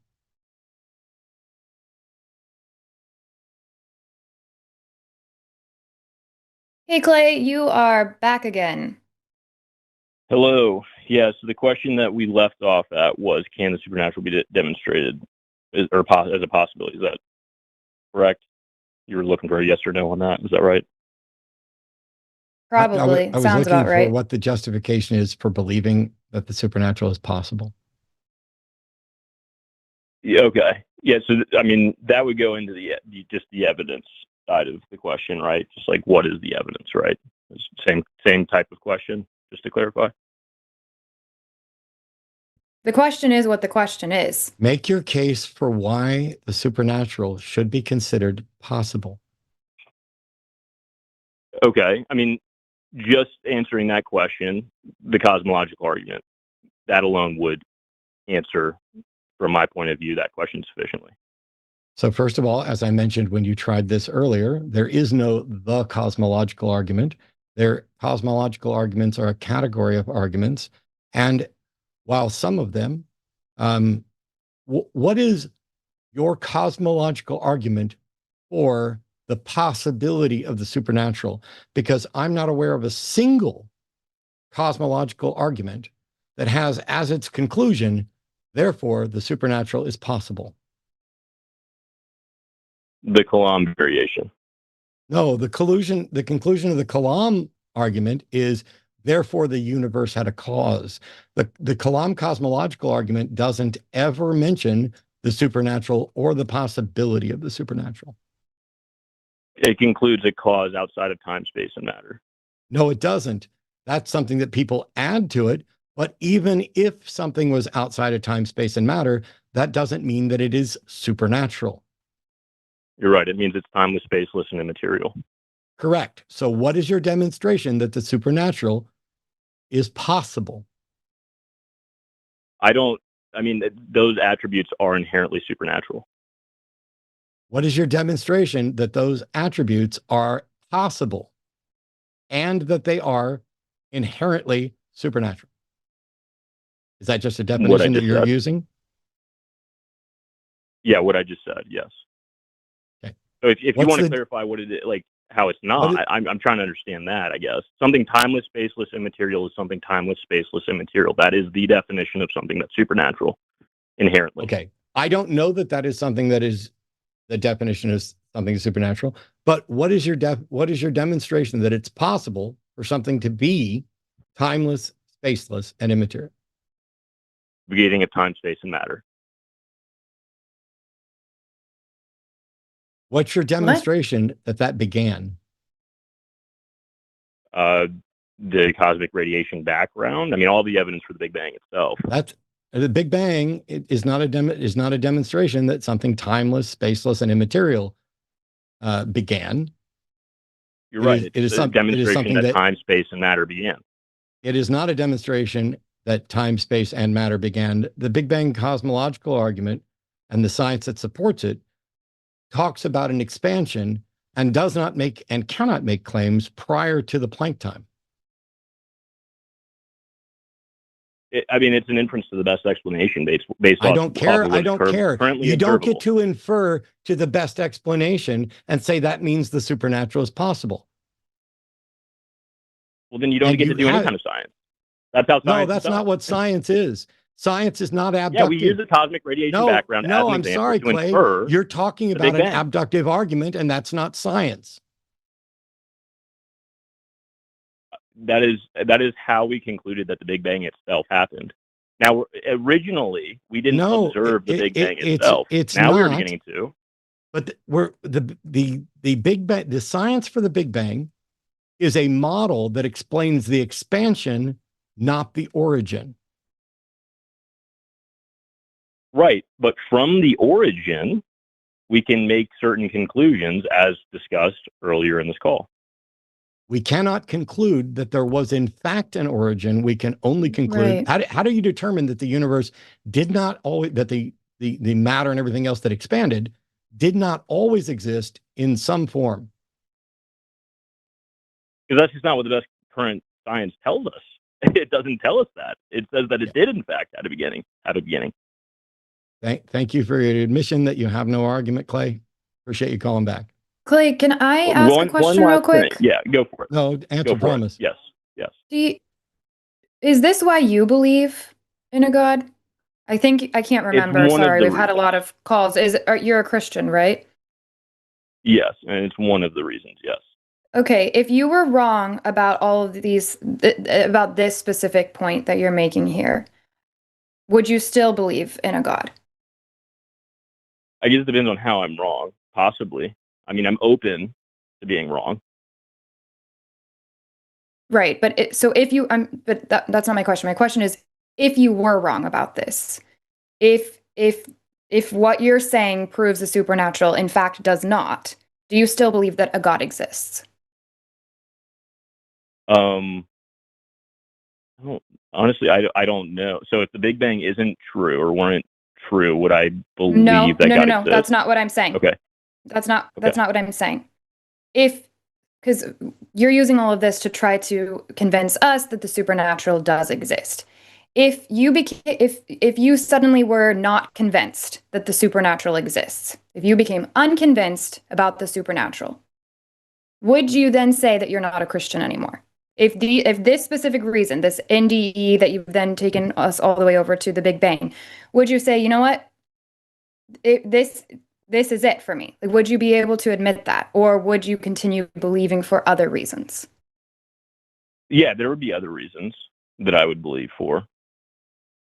So if the supernatural wasn't, because let me try to make sure I'm understanding you correctly. You think that the supernatural has been proven to be real, and for you, part of this ties back to these NDEs and the Big Bang, right? I wouldn't say proven, but based on my current best observations, yes, I'm convinced the supernatural is real. You think it's most likely that the supernatural exists? Okay. So my question for you, if now you were not sure, if now you don't have any kind of anything pointing to the supernatural, why do you still believe in the Christian God? Based off the historical figure of Jesus and the historical evidence surrounding the resurrection. Well, why not any as far other as why I believe in a Christian historical? God specifically. What's that? Well, just a God. Like, why would you still, if you're no longer sure that the supernatural is real, if you don't have this thing tying you to it, like you've been trying to convince us, because we can't get anywhere with you in the conversation as long as we're unconvinced that the supernatural can even exist. But you're saying here, even if you weren't sure of that anymore, even if you didn't know if the supernatural could or couldn't exist, you're still going to be believing in a God. And I'm just curious. Yes, you said that's how you get to the Christian God, but I don't understand, like this, it feels like we're missing some giant steps in between. And so part of that's making me think that this belief that you have is have you believed this? Have you believed in a God longer than you've known this argument that you gave us? Maybe I should ask it that way. Yes, but that's not true for all believers. I know, I'm Me asking you, personally, I'm yes. talking to you. Yes. Yes. Okay, so you Personally, believed yes. in this God longer than you've believed in this argument. So this argument is not what convinced you that a God exists.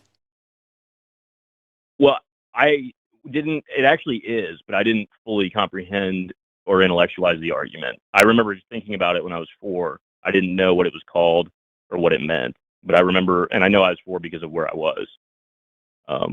But yes, so like it in part actually is probably what convinced me that God existed. Yeah. Okay, if you could summarize that in one sentence, that what you thought at 4, what would that be that convinced you? All things seem to have a cause. Everything around me exists. Therefore, something beyond everything around me must have caused it. But do you see how that's a giant assumption? I mean, never mind that you were 4, but why should we assume that all things must have a cause and therefore this does? And then now we have a God that's not caused. I don't know if you because that's what we got observe. to that part. But because that's what we observe. We observe that everything has a cause. I mean, do you have an example of something that exists, that does not have a cause? That's not how this works. You have to rule out that it can't be possible. And like Matt said, which is the question I really wanted an answer from, is how did you conclude that something couldn't have always been there? Some of this matter that expanded. Like, how did you conclude that this is the way? Because you just went like so far to this other belief, and I'm trying to figure out what the missing piece is that really did convince you. Well, but I'm saying, why do I believe this? Because that everything has a beginning. Was that the question that you were just at? Because that's the beginning. Right. Why couldn't this all have existed in some form or another all along? That's what Matt was asking. I don't remember his exact wording. It very well may have. No, sure. It very well may have. But what I'm saying is, based on the best current science, that's not the case. No. Einstein himself became theistic because of his theories that indicated that there's a beginning of time, space, and matter. He didn't. It doesn't matter. That's a straw man of what. Yeah, it also deeply doesn't matter. Whether he did or didn't. But that's what the best current science shows. No, it's not. It isn't. It isn't at all. So here's the thing. Let me jump in for just a couple of seconds to talk about what's going on, because this keeps happening over and over again. Science is based on methodological naturalism. It makes no claims about the supernatural because it cannot. Correct. Because I don't need you to say correct. I need you to be quiet. There's a delay. And while you think I'm going to hear it at the moment you do, and you're just being polite there, and I appreciate that, it's just going to interrupt me and I can't hear what you say. So just hold on. Science doesn't confirm the supernatural because it cannot, because there's no methodology by which we can confirm the supernatural. So science doesn't make claims about the supernatural. Science also doesn't make proclamations of truth. It demonstrates models, theories, that are the best current explanations, not abductive explanations, but inductive explanations and deductive explanations. When we were asking you about causation, you said, do you have an example of something that isn't caused?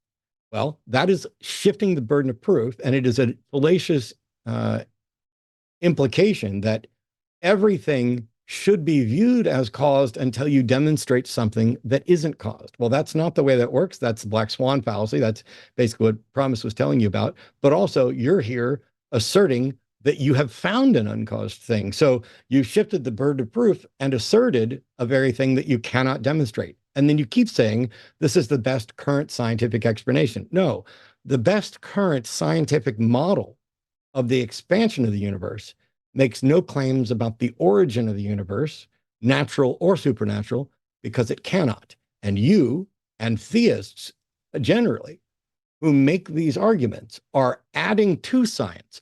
And you're welcome to do that. You're welcome to say, hey, science can't do it. I'm going to make this sort of abductive thing after the fact. But you don't then get to say that that is the best current science, because it ain't fucking science. Okay, so as an example, we'll continue with the Big Bang. We have concluded the Big Bang happened in some way, shape, or form. But we are not necessarily, or at least when we originally came to that conclusion, the scientific consensus came to that conclusion, we're not necessarily directly observing it. So they had to use deductive reasoning based off of what they do observe to conclude the Big Bang itself. And I'm doing the same thing. Wait, no, you're not. You're using abductive reasoning. And that's what I objected to. I literally just described to you that science is inductive reasoning and relies on deductive reasoning as well, but not abductive reasoning. And meanwhile, scientific, of course, nobody has observed the Big Bang as far as we can tell. But,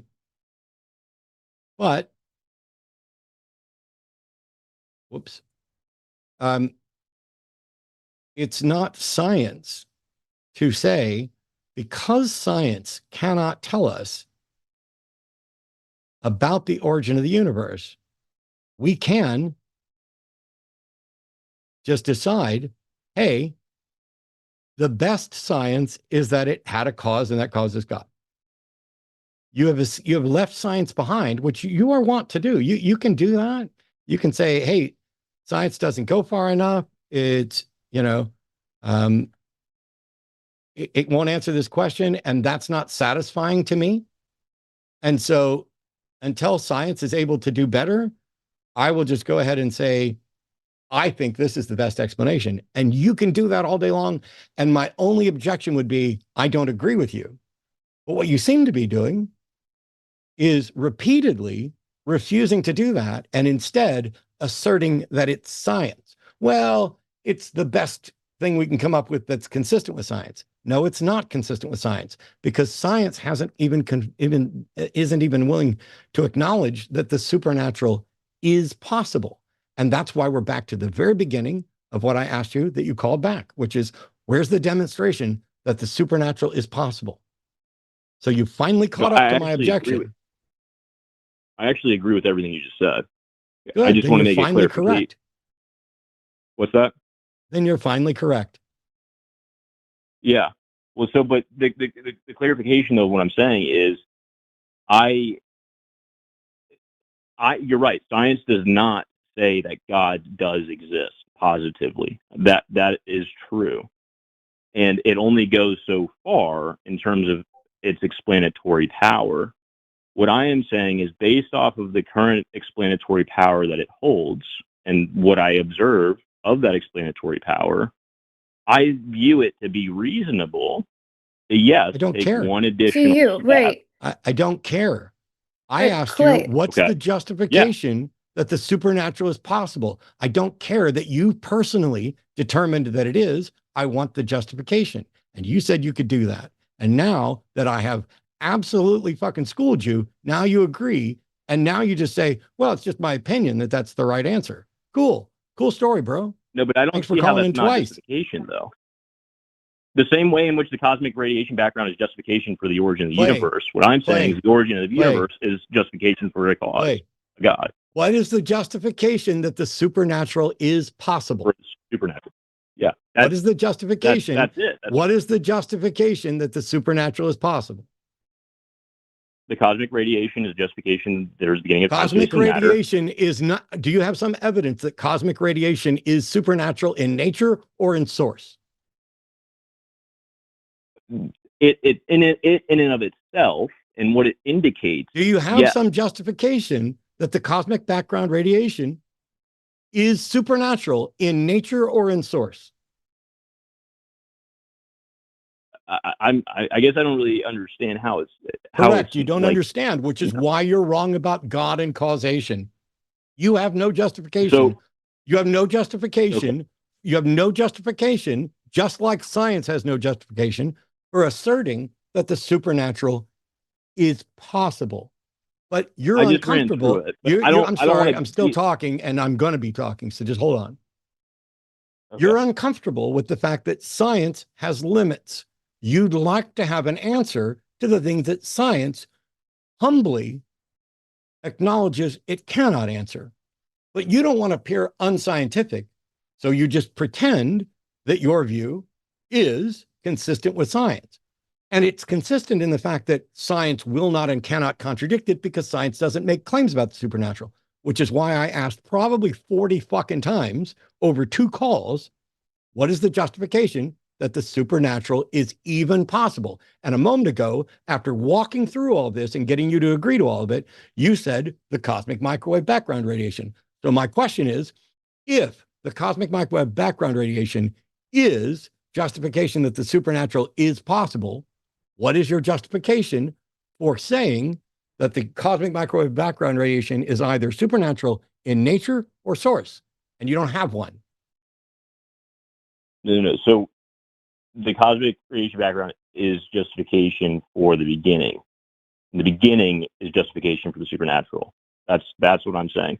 But I want to say one more thing before we go into too many circles, because it's a little bit unrelated. It's anecdote, and I want to say it's a low level of evidence. It's personal anecdote, but it's also relevant to you in the show. Are you willing or interested to hear it or no? What is it relevant to? Is it relevant to the justification for the supernatural? In a way, yes. It is personal anecdote, though, and I'll clarify. I don't. Why would I want a personal anecdote about? Can we determine the truth of things that haven't been demonstrated to be possible by personal anecdote? No, I'm not even saying it's a high level. And I'm not interested in your person. Then I'm not interested in your person. Then listen. Listen. Okay. Then I'm not interested in your personal anecdote, but I will allow you to say it anyway, just so you can show everybody how after not getting to any justification for even the possibility of the supernatural, I was still willing to let you toss out something which you have admitted yourself cannot justify it. Go right ahead. I've got a question after that, and then we can let you go. Okay. After I called in, maybe it was July or May, whatever it was, never in my entire life have I experienced anything like this. And personally, I was skeptical initially as well. Granted, before I share this, I could be lying, I could be mistaken, or I could be telling the truth. You guys are going to assume me either I was either lying or mistaken. But after the show, within a week, I started feeling a pressing sensation on my bed as I was sleeping, as if what cat was walking on my bed or something like that. No cats, nothing there, something moving on my bed. The same night that it started, a candle in my family room fell out of candlestick holders on the very top shelf. Nothing could have touched it. Nothing was there. Fell on the floor. That same day, started trying to vacuum my house. All the lights in my house shorted. It's never happened before or since. Same day, woke up at 3 a.m. on the spot. So this was before the vacuum cleaner. Felt something pressing on me personally, like on my shoulder, on my arm. Woke, kind of jolted awake. Could have been dreaming, but so initially I was skeptical of all of it. Continued to happen for about 3 months. I was skeptical for about the first month and a half, 2 months, in spite of my supernatural predisposition. Then I began having nightmares about demons while all this stuff was happening. And what else? Some other stuff I'm probably forgetting. Can I ask you some questions about all of this? Yeah, go for it. Clay? Yeah, go for it. Yeah. So first of all, is it possible that any or all of those things have a natural explanation? Is it possible that absolutely. you really did feel some of those sensations, but there's a natural explanation for it? Is it possible that any of that was coincidence? Is it possible that you were looking out for something to affirm your belief because maybe you had started questioning it, and so then you started looking out for reasons? Okay. Yes, So then, absolutely. and which kind of brings me back to the other question I wanted to ask about the rest of this call. Is it possible that you've gone and decided that you think your take on what science doesn't know is it possible that the reason you put all of that together is to justify a belief that you already had, that you just happened to be exposed to? Yes, and is it possible that you guys are doing the same in the face of supernatural evidence? Well, hold on, because you haven't talked to me that much.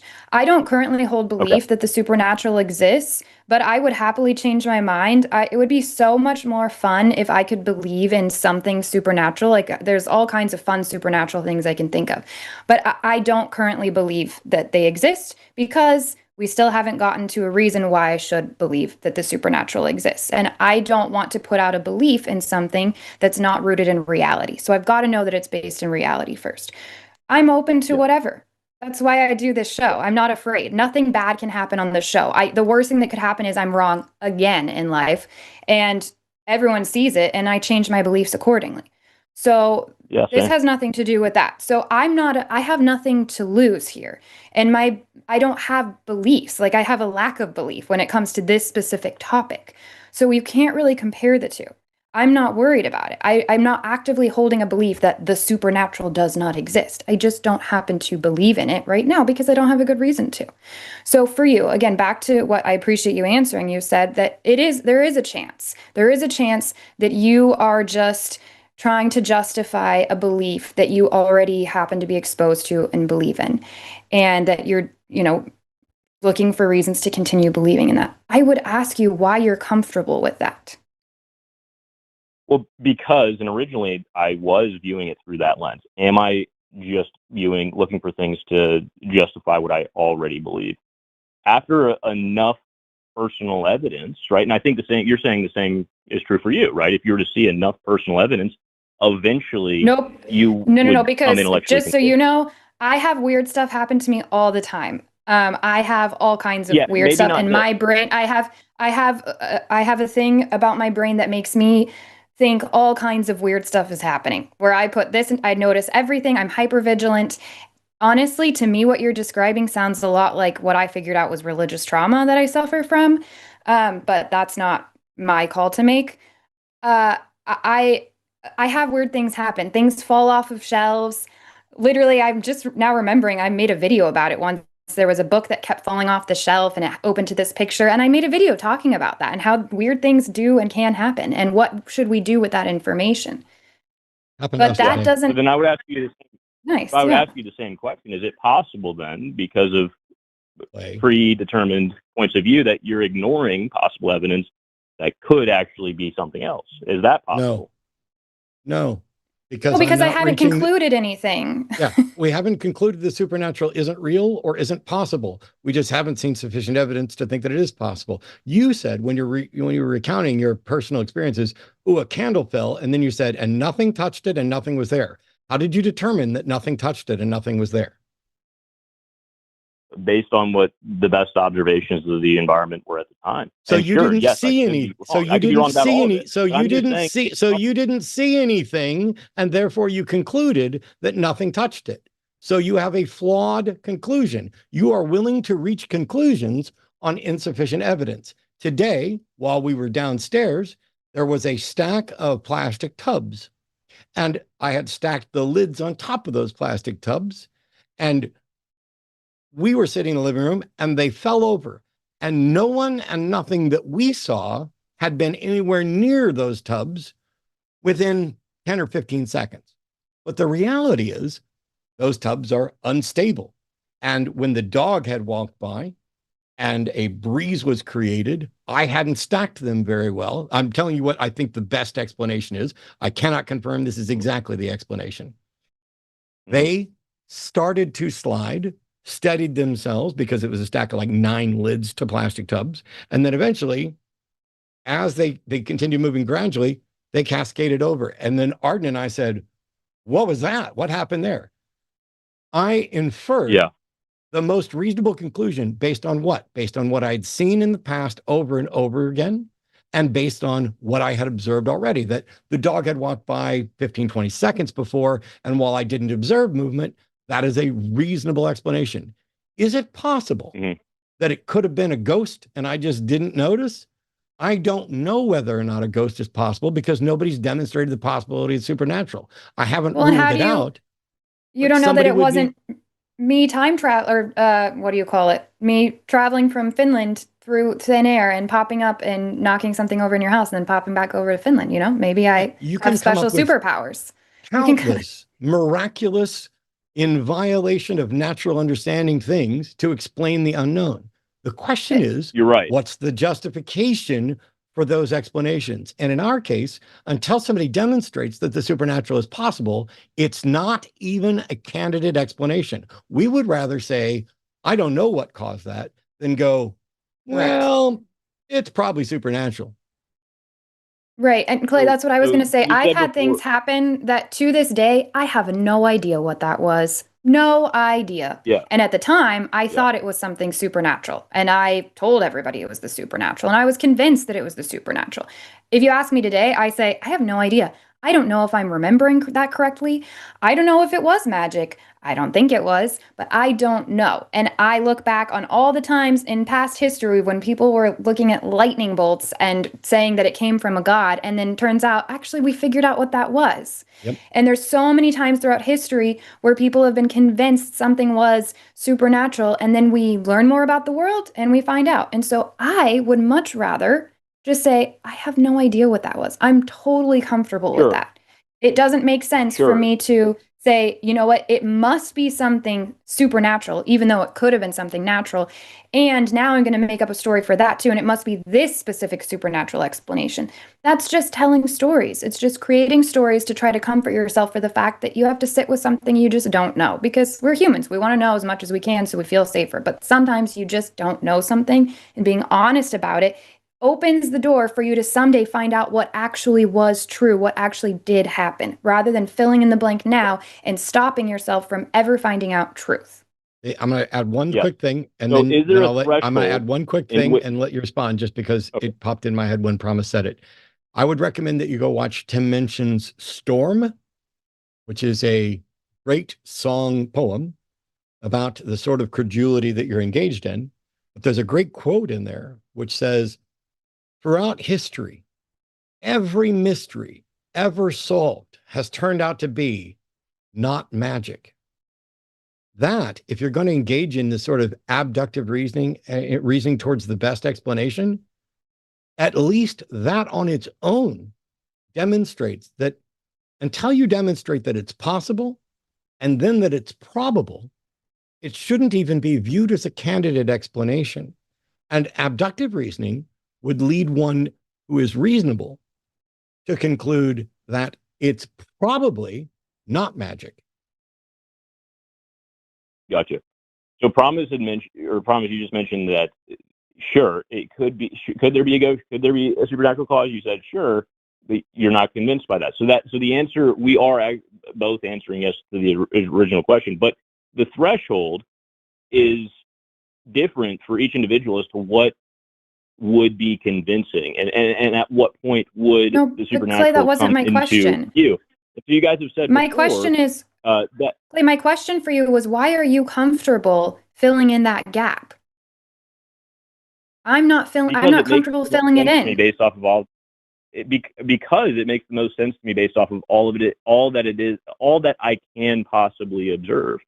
Sure. Is there a chance that I'm not going to deny the fact that it's a leap, and that there is a step that's taken, an additional step that's taken. I totally understand that. But there are signs down the road indicating, okay, this is the most reasonable road. Now, you guys obviously are not convinced of that, but I am. And sure, is there an additional step to get there? Yes, but the signs are still pointing in that direction. So you guys have said before that you don't know if you would personally find. How can the signs point in a direction that hasn't been demonstrated to be possible? So I'm probably going to end up kind of going in circles by answering that. Can I just say one quick thing, Matt, real quick?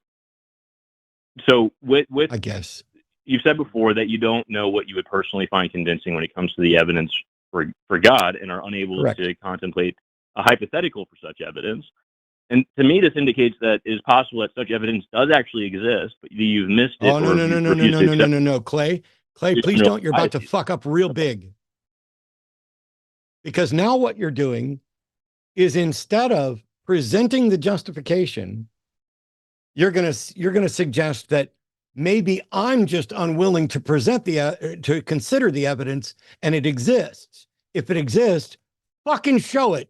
Don't pretend like I'm denying it. Don't pretend like it's even possible that I'm denying it.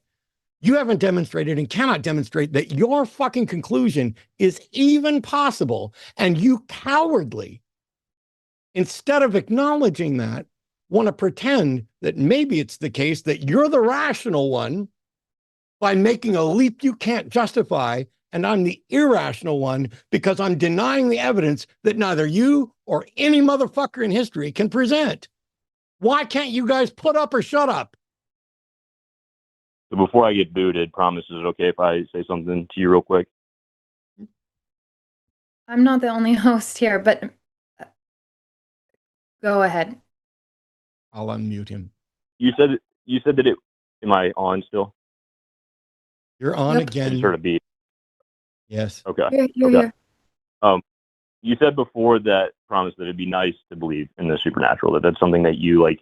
You just put. You're not convinced by that. I would say that for somebody who is convinced, I would say that intellectual understanding and becoming intellectually convinced enough isn't a requirement for putting your trust in Jesus. Anybody can put their trust in Jesus, whether they're fully intellectually convinced. Go fuck yourself, Clay. Go fuck yourself, Clay. Go fuck yourself, Clay, because nobody said it was or wasn't. Yeah. And now you're admitting that you're intellectually vapid and you're going to put your faith in it anyway. Here's the thing. You could make that same fucking argument. What I'm Shut saying up. right now is Shut your mouth.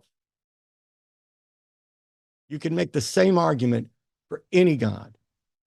You haven't demonstrated any of them are possible or why we should consider one of them more than the other.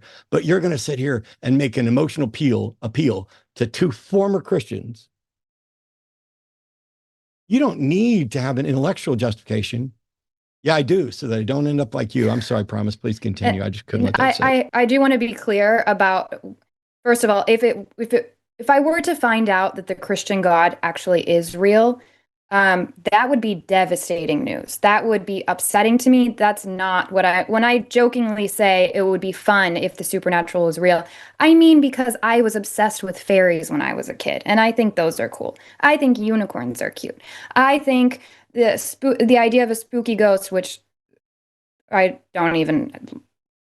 Anyways, I don't think I should have to be explaining all of this to let you know that like Matt said, I was a Christian. I know all of this stuff. I know the emotional pleas because that's all I had. That's why I was believing, because I was bought into this stuff. And this is making it very clear to me. I think what I said earlier, where some of the things you're pointing out totally sound like religious trauma to me. This sounds like indoctrination, to where they've convinced you to call in and tell us, hey, at the end of all of this, you don't actually need to use your brain to believe this stuff, to just go ahead and give yourself to Jesus.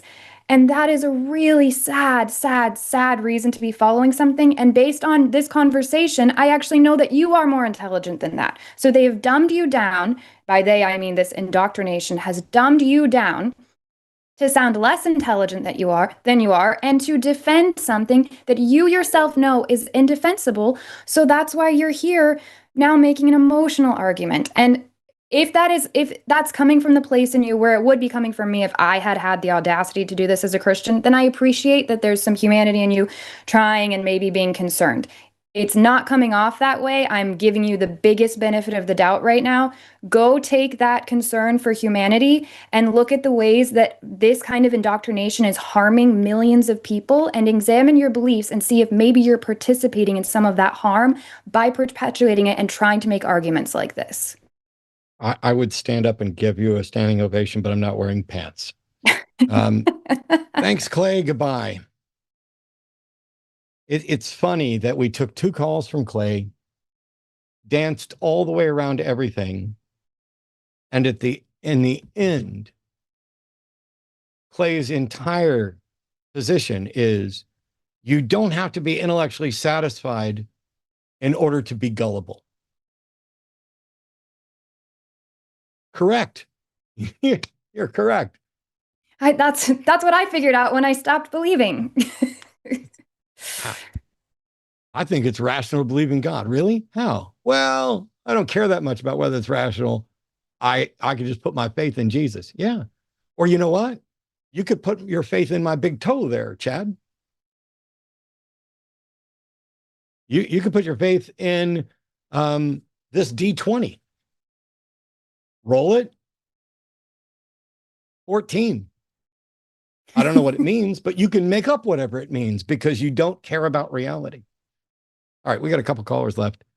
And like I said, I'd rather, if I'm just going to make up a story and believe it just for the sake of believing, fairies are so much cooler than this tired old religion. So really, yeah. And if I'm going to go with some old religion, I'm hearing all the stories about the Finnish, mythic creatures and people, and those are way cooler too. So anyways. Okay, we've got more callers. We have someone calling in saying that they're spiritual. I don't know what that means. But let's talk to Crescent. Hey, Crescent, you are live on the Sunday show. Can you tell us what you mean when you say you're spiritual? In one sentence, please.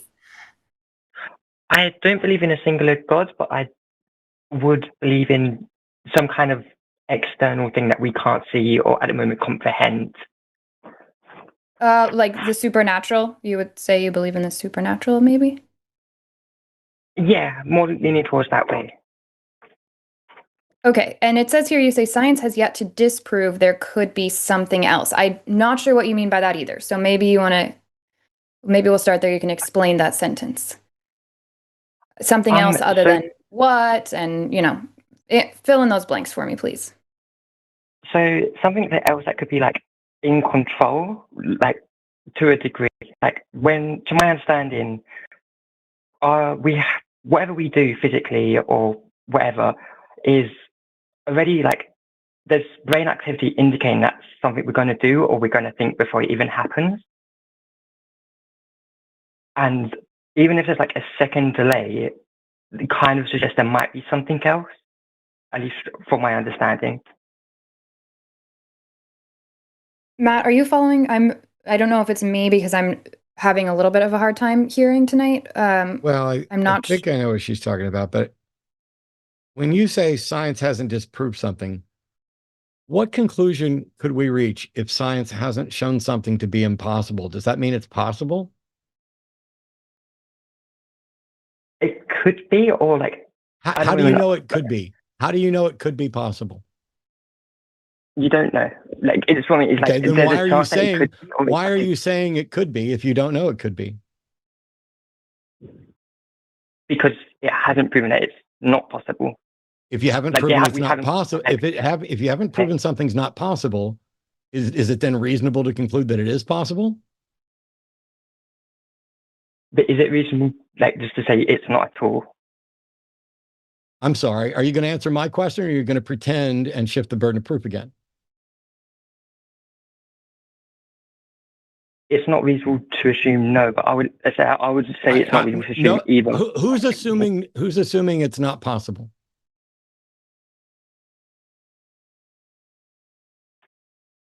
I'd assume people who aren't spiritual. So no, I have made no conclusion. We just spent 20 Did you hear the other call? It.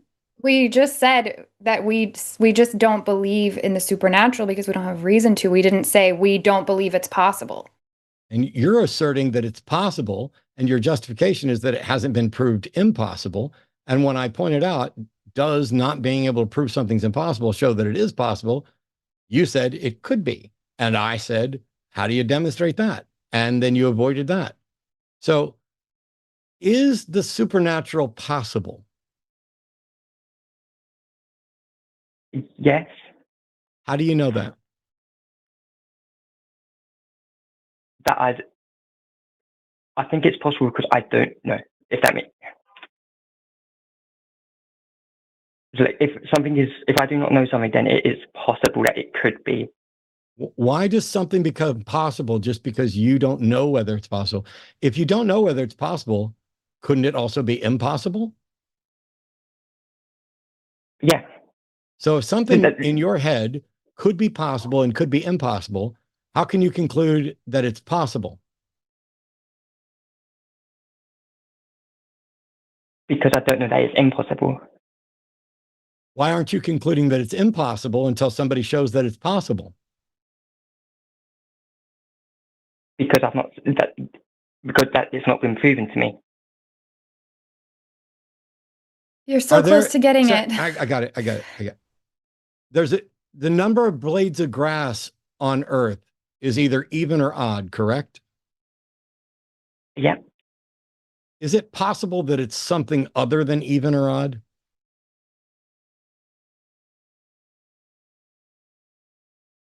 Not unless you measured its length. No, and said everything above this length.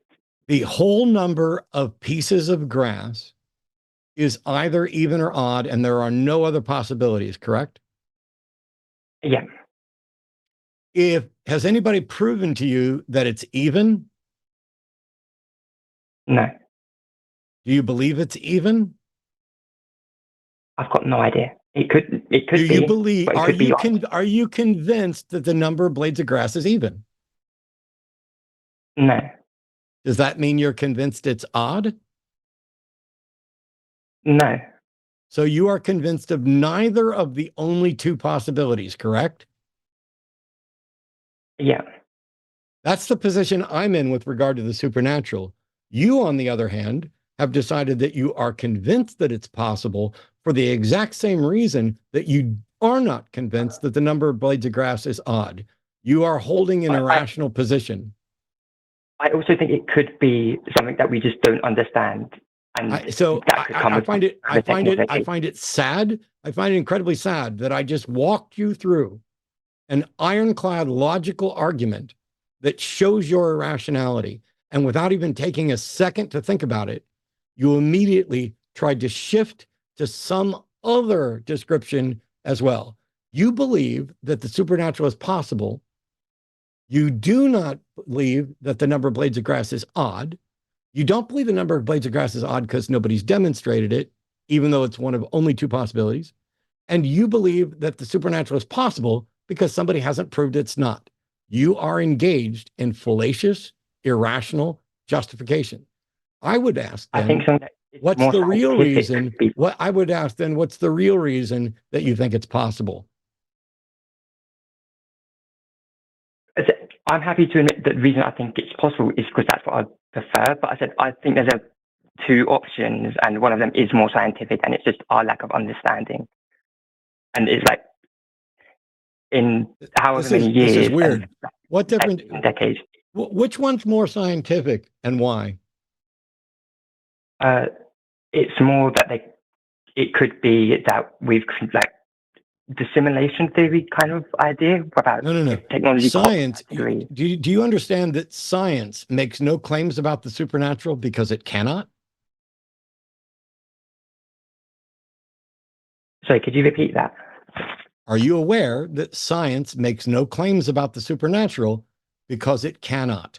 Science is predicated on methodological naturalism. It makes no claims about the supernatural. It doesn't claim it's possible. It doesn't claim that it's impossible. But everything science deals with is natural. So how can it be more scientific for the supernatural to be possible than impossible if nothing about science addresses the supernatural?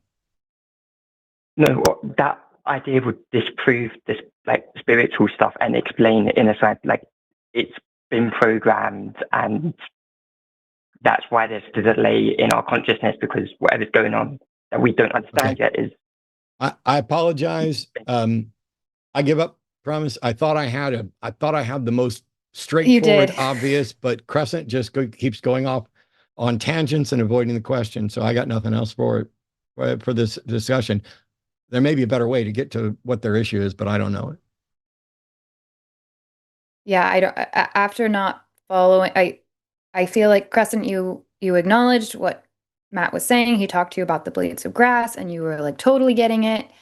And then I don't know what's happened. Well, I think I know what's happening, but I don't want to put that out there. I don't know if you Do you see what happened? Do you see the place where you stopped being consistent in your logic? Not really, but I'm happy to hear it. Because I'm, as much as I said, I think me believing in spiritual stuff is a personal choice, and that's why I would prefer to believe in it. We don't at the same time, we don't doubt that at all. But you've said here that you think it's a good reason, or I'm trying to summarize, so correct me if I'm wrong. You think that you have a good reason to believe that the supernatural is possible because you don't know otherwise. Is that fair? Because it hasn't been disproven, is what you're saying. I also think if there's different ideas, such as like that we could be in simulation, that was proven like in however many years, and it's like that's a belief that you have. I also think that's equally as valid and possible. Okay. That's not even the question. Is it possible that the supernatural does not exist? Yeah. Okay. So then why do you think it's a good idea to assume it does instead of assuming it doesn't? Because at the moment, at least general population aren't doing the science to that level that to be able to figure out it isn't possible. So for me personally, I would much rather believe in a spiritual thing and then be open to the idea and not be like. So I think what you're saying then is that until somebody rules it out, you want to believe in it. So you're going to keep holding on to the hope that maybe it's true and therefore you're going to believe. Is that kind of what you're getting at here? Or another concept like that makes more sense. Like I said, there's other ones that I think are equal, but yeah, unless there's like some that says and gives more evidence. Let's ask it this way. Okay, so for example, my position is the same as Matt's. I don't know, so I don't believe. I don't know if it's possible for the supernatural to exist or not, so I don't believe that it does until I'm given a reason to. Do you think that my position is reasonable? Yeah, if you're not given a reason, then you don't want. Yeah. Okay. For me, it's the gap in our conscious awareness and our actions that make me think more that there's something else. And I understand that you think there's something else, but I'm trying to get to the part of why you think that's a reasonable position instead of just an emotional position. Is it just an emotional position? If so, that's great. We can move on. We have another caller. If you're just choosing to believe, or if you're just believing this because you like the option and you think it's a fun thing to believe in, then okay, I would take that as an honest answer.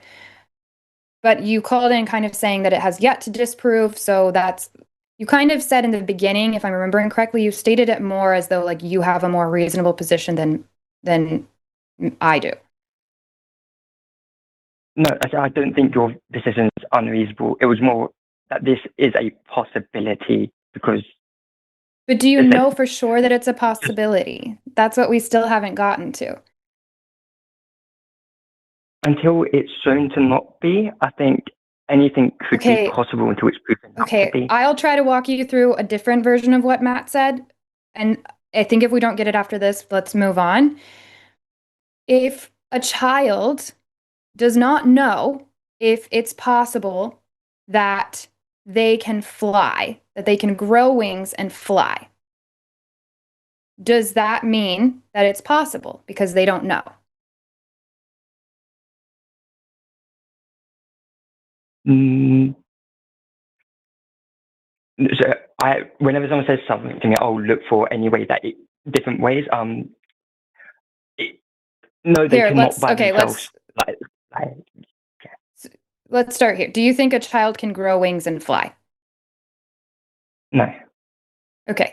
Let's say we have a child here that says, I don't know if that's possible or not. Does that mean that it's possible? Because they don't know. Well, I was going to say, them themselves as a child already alive? No, I'm not a biologist, but if for some stupid reason we needed to develop wings like to survive, like through evolution, possibly. Okay.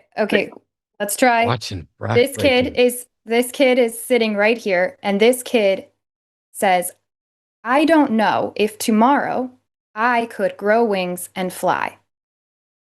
Is it appropriate to then tell the child, well, then that means it's possible because you don't know, and not knowing equals possibility? Is that an appropriate response? No. Okay, that is what you're doing here. You're sitting here saying, when we ask you, how do you know that it's possible? Your answer to us is because we don't know, therefore it's possible. And we're saying that's not an appropriate response, because you saying that that you don't know something, it doesn't make it a possibility. We're still left with, we don't know if it is or not. So you're able to follow the logic. You followed it with Matt, you just followed it with me, but you are not holding it to your own belief. Are you aware what the fallacy of special pleading is? I'm not, no. Okay. A special pleading fallacy is when you essentially make an exception for a particular category of thing where it's not warranted. And so you understand that blades of grass are either even or odd, and there's no other possibility. And you understand that X is possible or not possible, and that not being able to show it's not possible doesn't mean it's reasonable to think it is. And not being able to show it's possible doesn't mean it's reasonable to think it's not possible. You get that in every other context until we get to your claim that the supernatural is possible. That is the fallacy of special pleading. You have in your head carved out a special category for the supernatural and possibly for a number of other things where you think they are possible until somebody proves they're not. That is special pleading. It is fallacious. That makes it, by definition, irrational. Something isn't possible until it's shown to be impossible, and something isn't possible until it's shown to be possible. Something is either factually possible or impossible, and which of those it is rational to accept is based on the available evidence. And if there's not sufficient available evidence, just like you did with the blades of grass, it is not rational to say that one is possible over another. So is it not possible to say that both are, you could take, is it not rational to say you could take this part of they're both not rational or they're both are rational? No, something is either rational or it's not, just like it's either even or it's not. It's either true or it's not. Anything where you take a property and add a not in front of it is a direct logical negation, and it is necessarily the case that those are the only two options. Something is either me or not me, depending on what the definition of me is. Something is either true or not true. Not necessarily true or false. Not everything is true or false, but everything is either true or not true. Something is either even or not even. In most cases, when we're talking about whole numbers, it's either even or odd. Odd is the definition for things that are not even for whole numbers. It is sub-definitions. So something is either possible or not possible. That's a direct logical negation, which means there is no other option. Everything is either possible or not possible.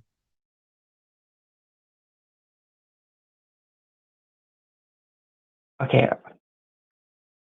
So I'm just trying to properly understand what you're saying. So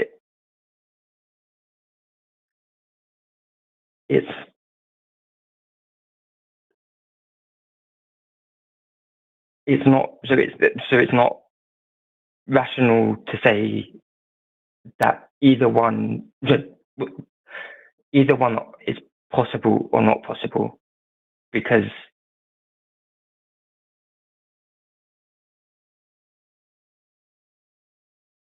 so can you explain it a little bit simpler? So I struggle with like long talks. Okay. It is not rational to hold a position that you cannot justify. Would you agree with that and understand it?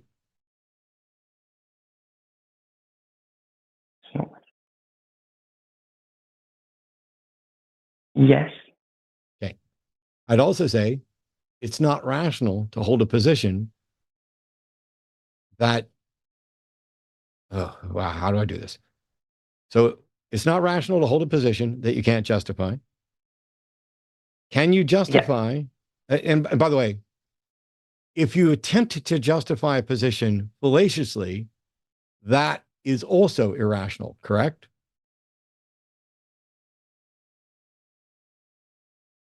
In what way do you mean fallaciously?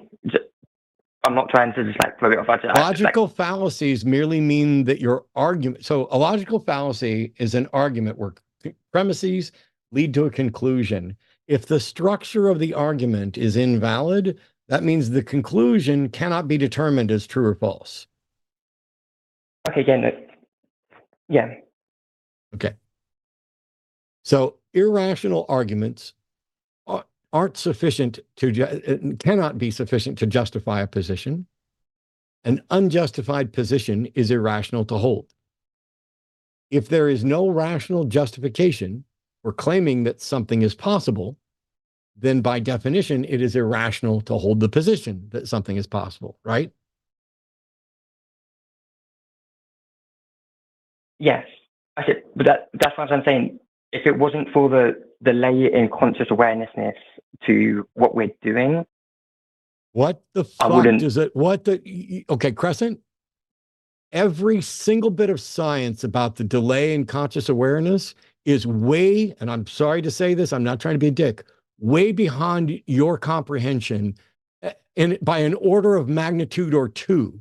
If you can't sort out a basic logical argument and fallacies and determining what's rational, you have no business at all looking at and considering the science behind potential delays between a decision at some point in the brain and the conscious awareness of that decision. You have to learn to walk before you can run. And you don't even have the basics of walk. And you're trying to point to running to get past this walk thing. Set aside the science. Set aside the things you don't understand that almost nobody understands about how the brain works. It's all irrelevant to whether or not you have an understanding of how to determine something rational.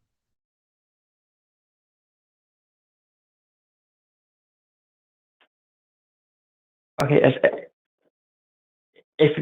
so that was just from my understanding of that idea. If that idea doesn't hold up with what is currently being discussed in science, even if I don't understand what is being discussed further, I'm happy to concede on that idea and stop. But we weren't talking about the delay between a decision apparently being made and an individual's conscious awareness of decision. We were talking about whether or not the supernatural is possible. And you concluded that it is possible because people haven't shown you that it's impossible. That is fallacious reasoning. That is irrational. I think we're at the point where we have time for one more caller real quick before we have to move on to another show. And I think it would be really great for you to go back and listen to this call. I think maybe it will help you when you're not in real time having the conversation to hear the examples that the example that Matt gave. And I don't know if mine was helpful or hurt that. So go listen to Matt's example and that might help you hear what we were trying to say. Does that sound all right? Yeah, no, I'll definitely have a look, and it might click then. It's not in the moment, so it might just take me a second to go through completely and understand. I think Matt nailed it when he said, he told you about special pleading, which is something you can go read more about and see other examples from other people doing that, and then you can see where you were doing that. I think it will click better for you when you go watch it later. But thanks so much for calling, Crescent. No, thank you. Have a good one. Sorry for holding you up. No, all good. Thank you. Keep thinking. Honestly, best call of the show so far. Yeah. So, but it's like, I don't understand quantum physics. I'm also pretty bad at understanding a lot of simple things, a lot of the simpler things even about calculus.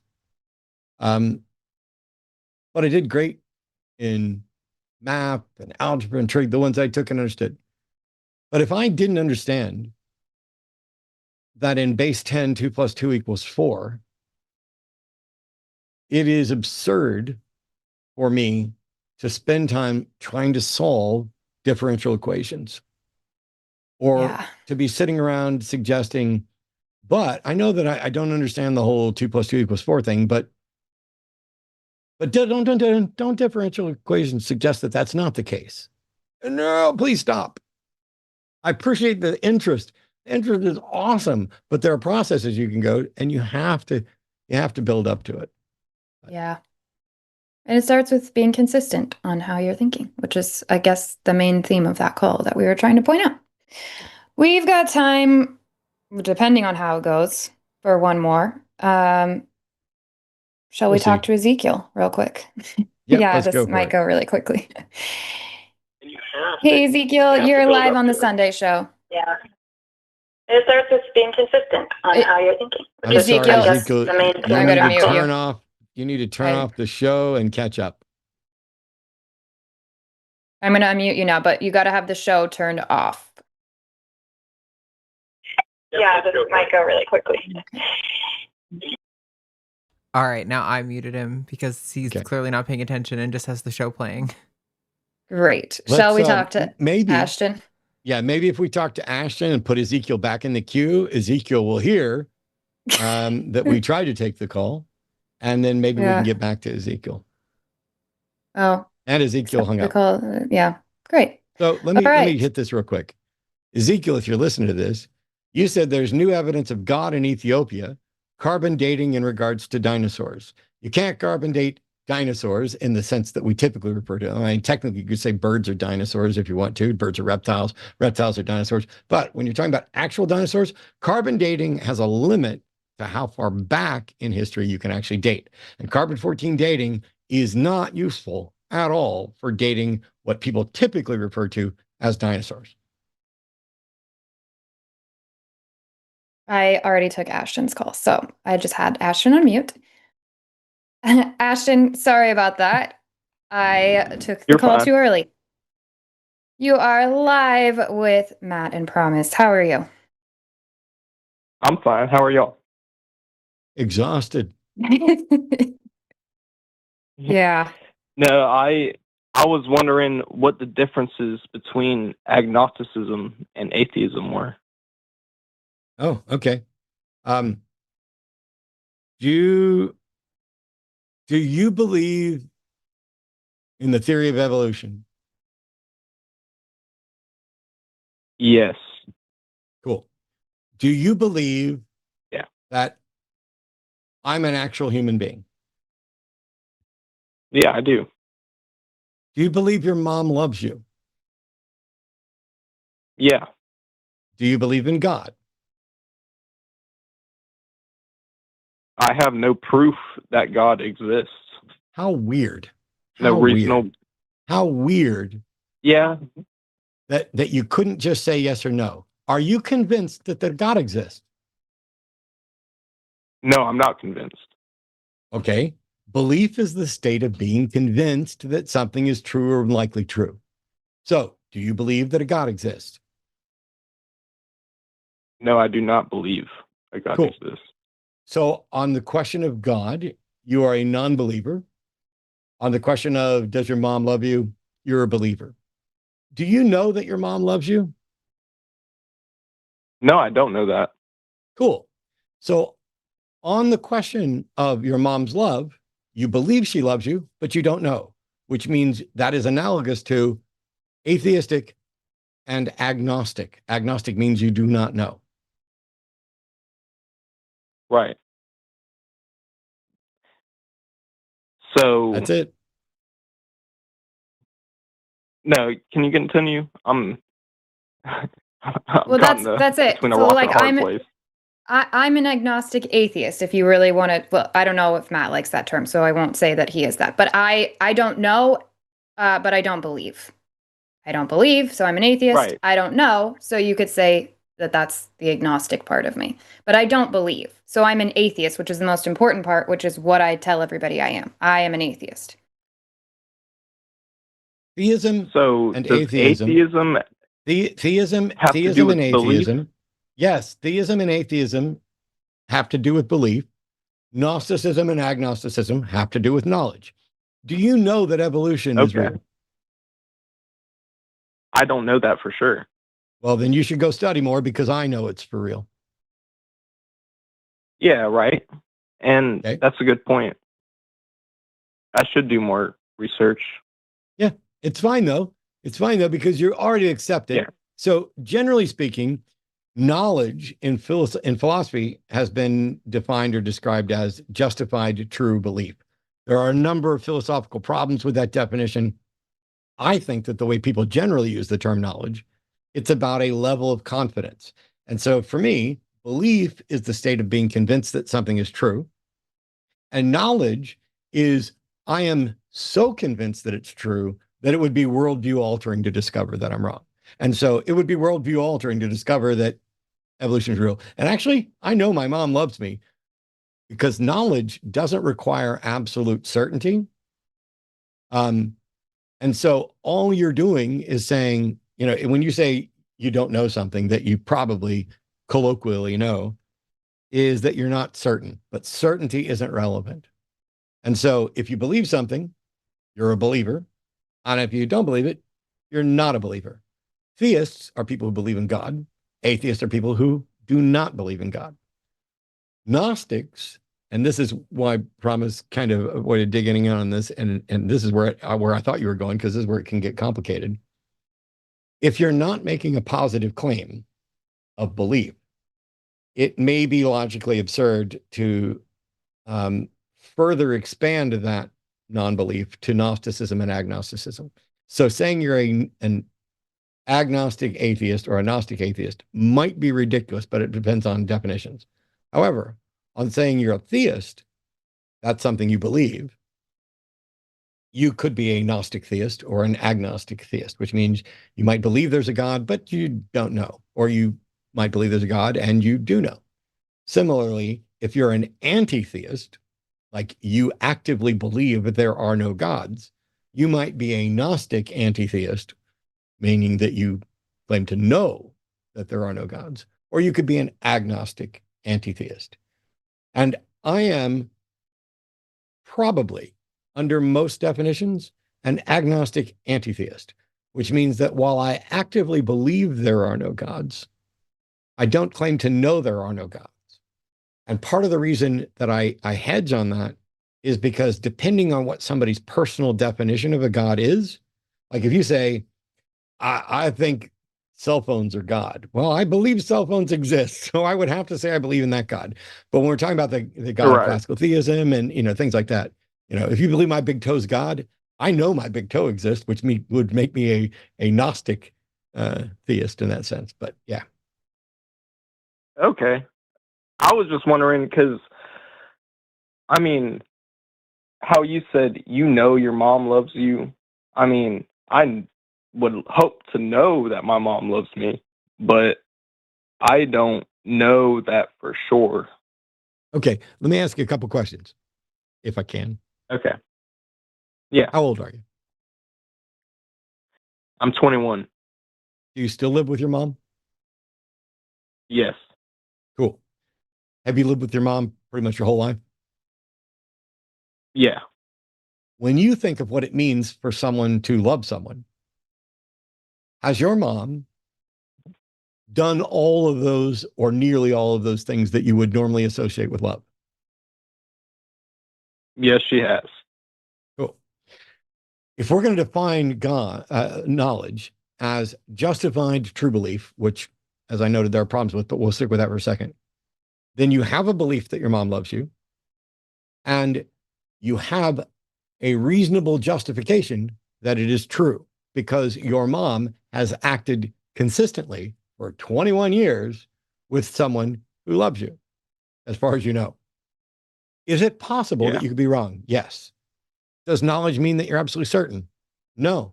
It means that you have a justified confidence, a strong justified confidence.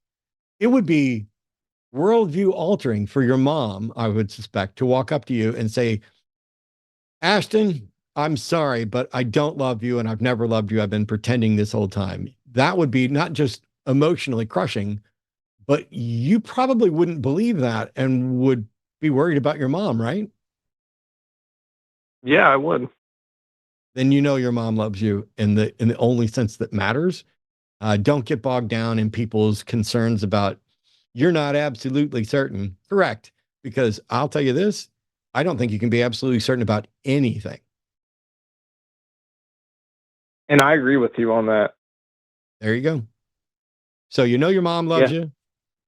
Get to the point where you know most of the other beliefs that you have, if possible. And if they don't matter too much, don't worry about it. Because here's the dirty little secret. We don't wait until we have knowledge to act. We always act in accordance with our beliefs.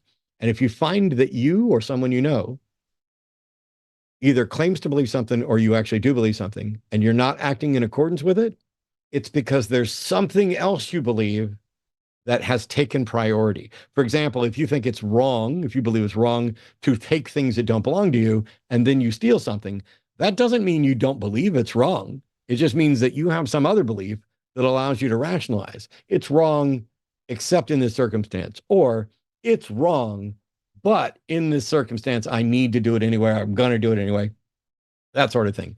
We act in accordance with our beliefs all the time. And when you find you're having difficulty saying, I feel like a hypocrite because I say I believe this, but I do this. Like I'm a diabetic. I absolutely believe I shouldn't be eating anywhere near as much sugar as I do. And yet I still do.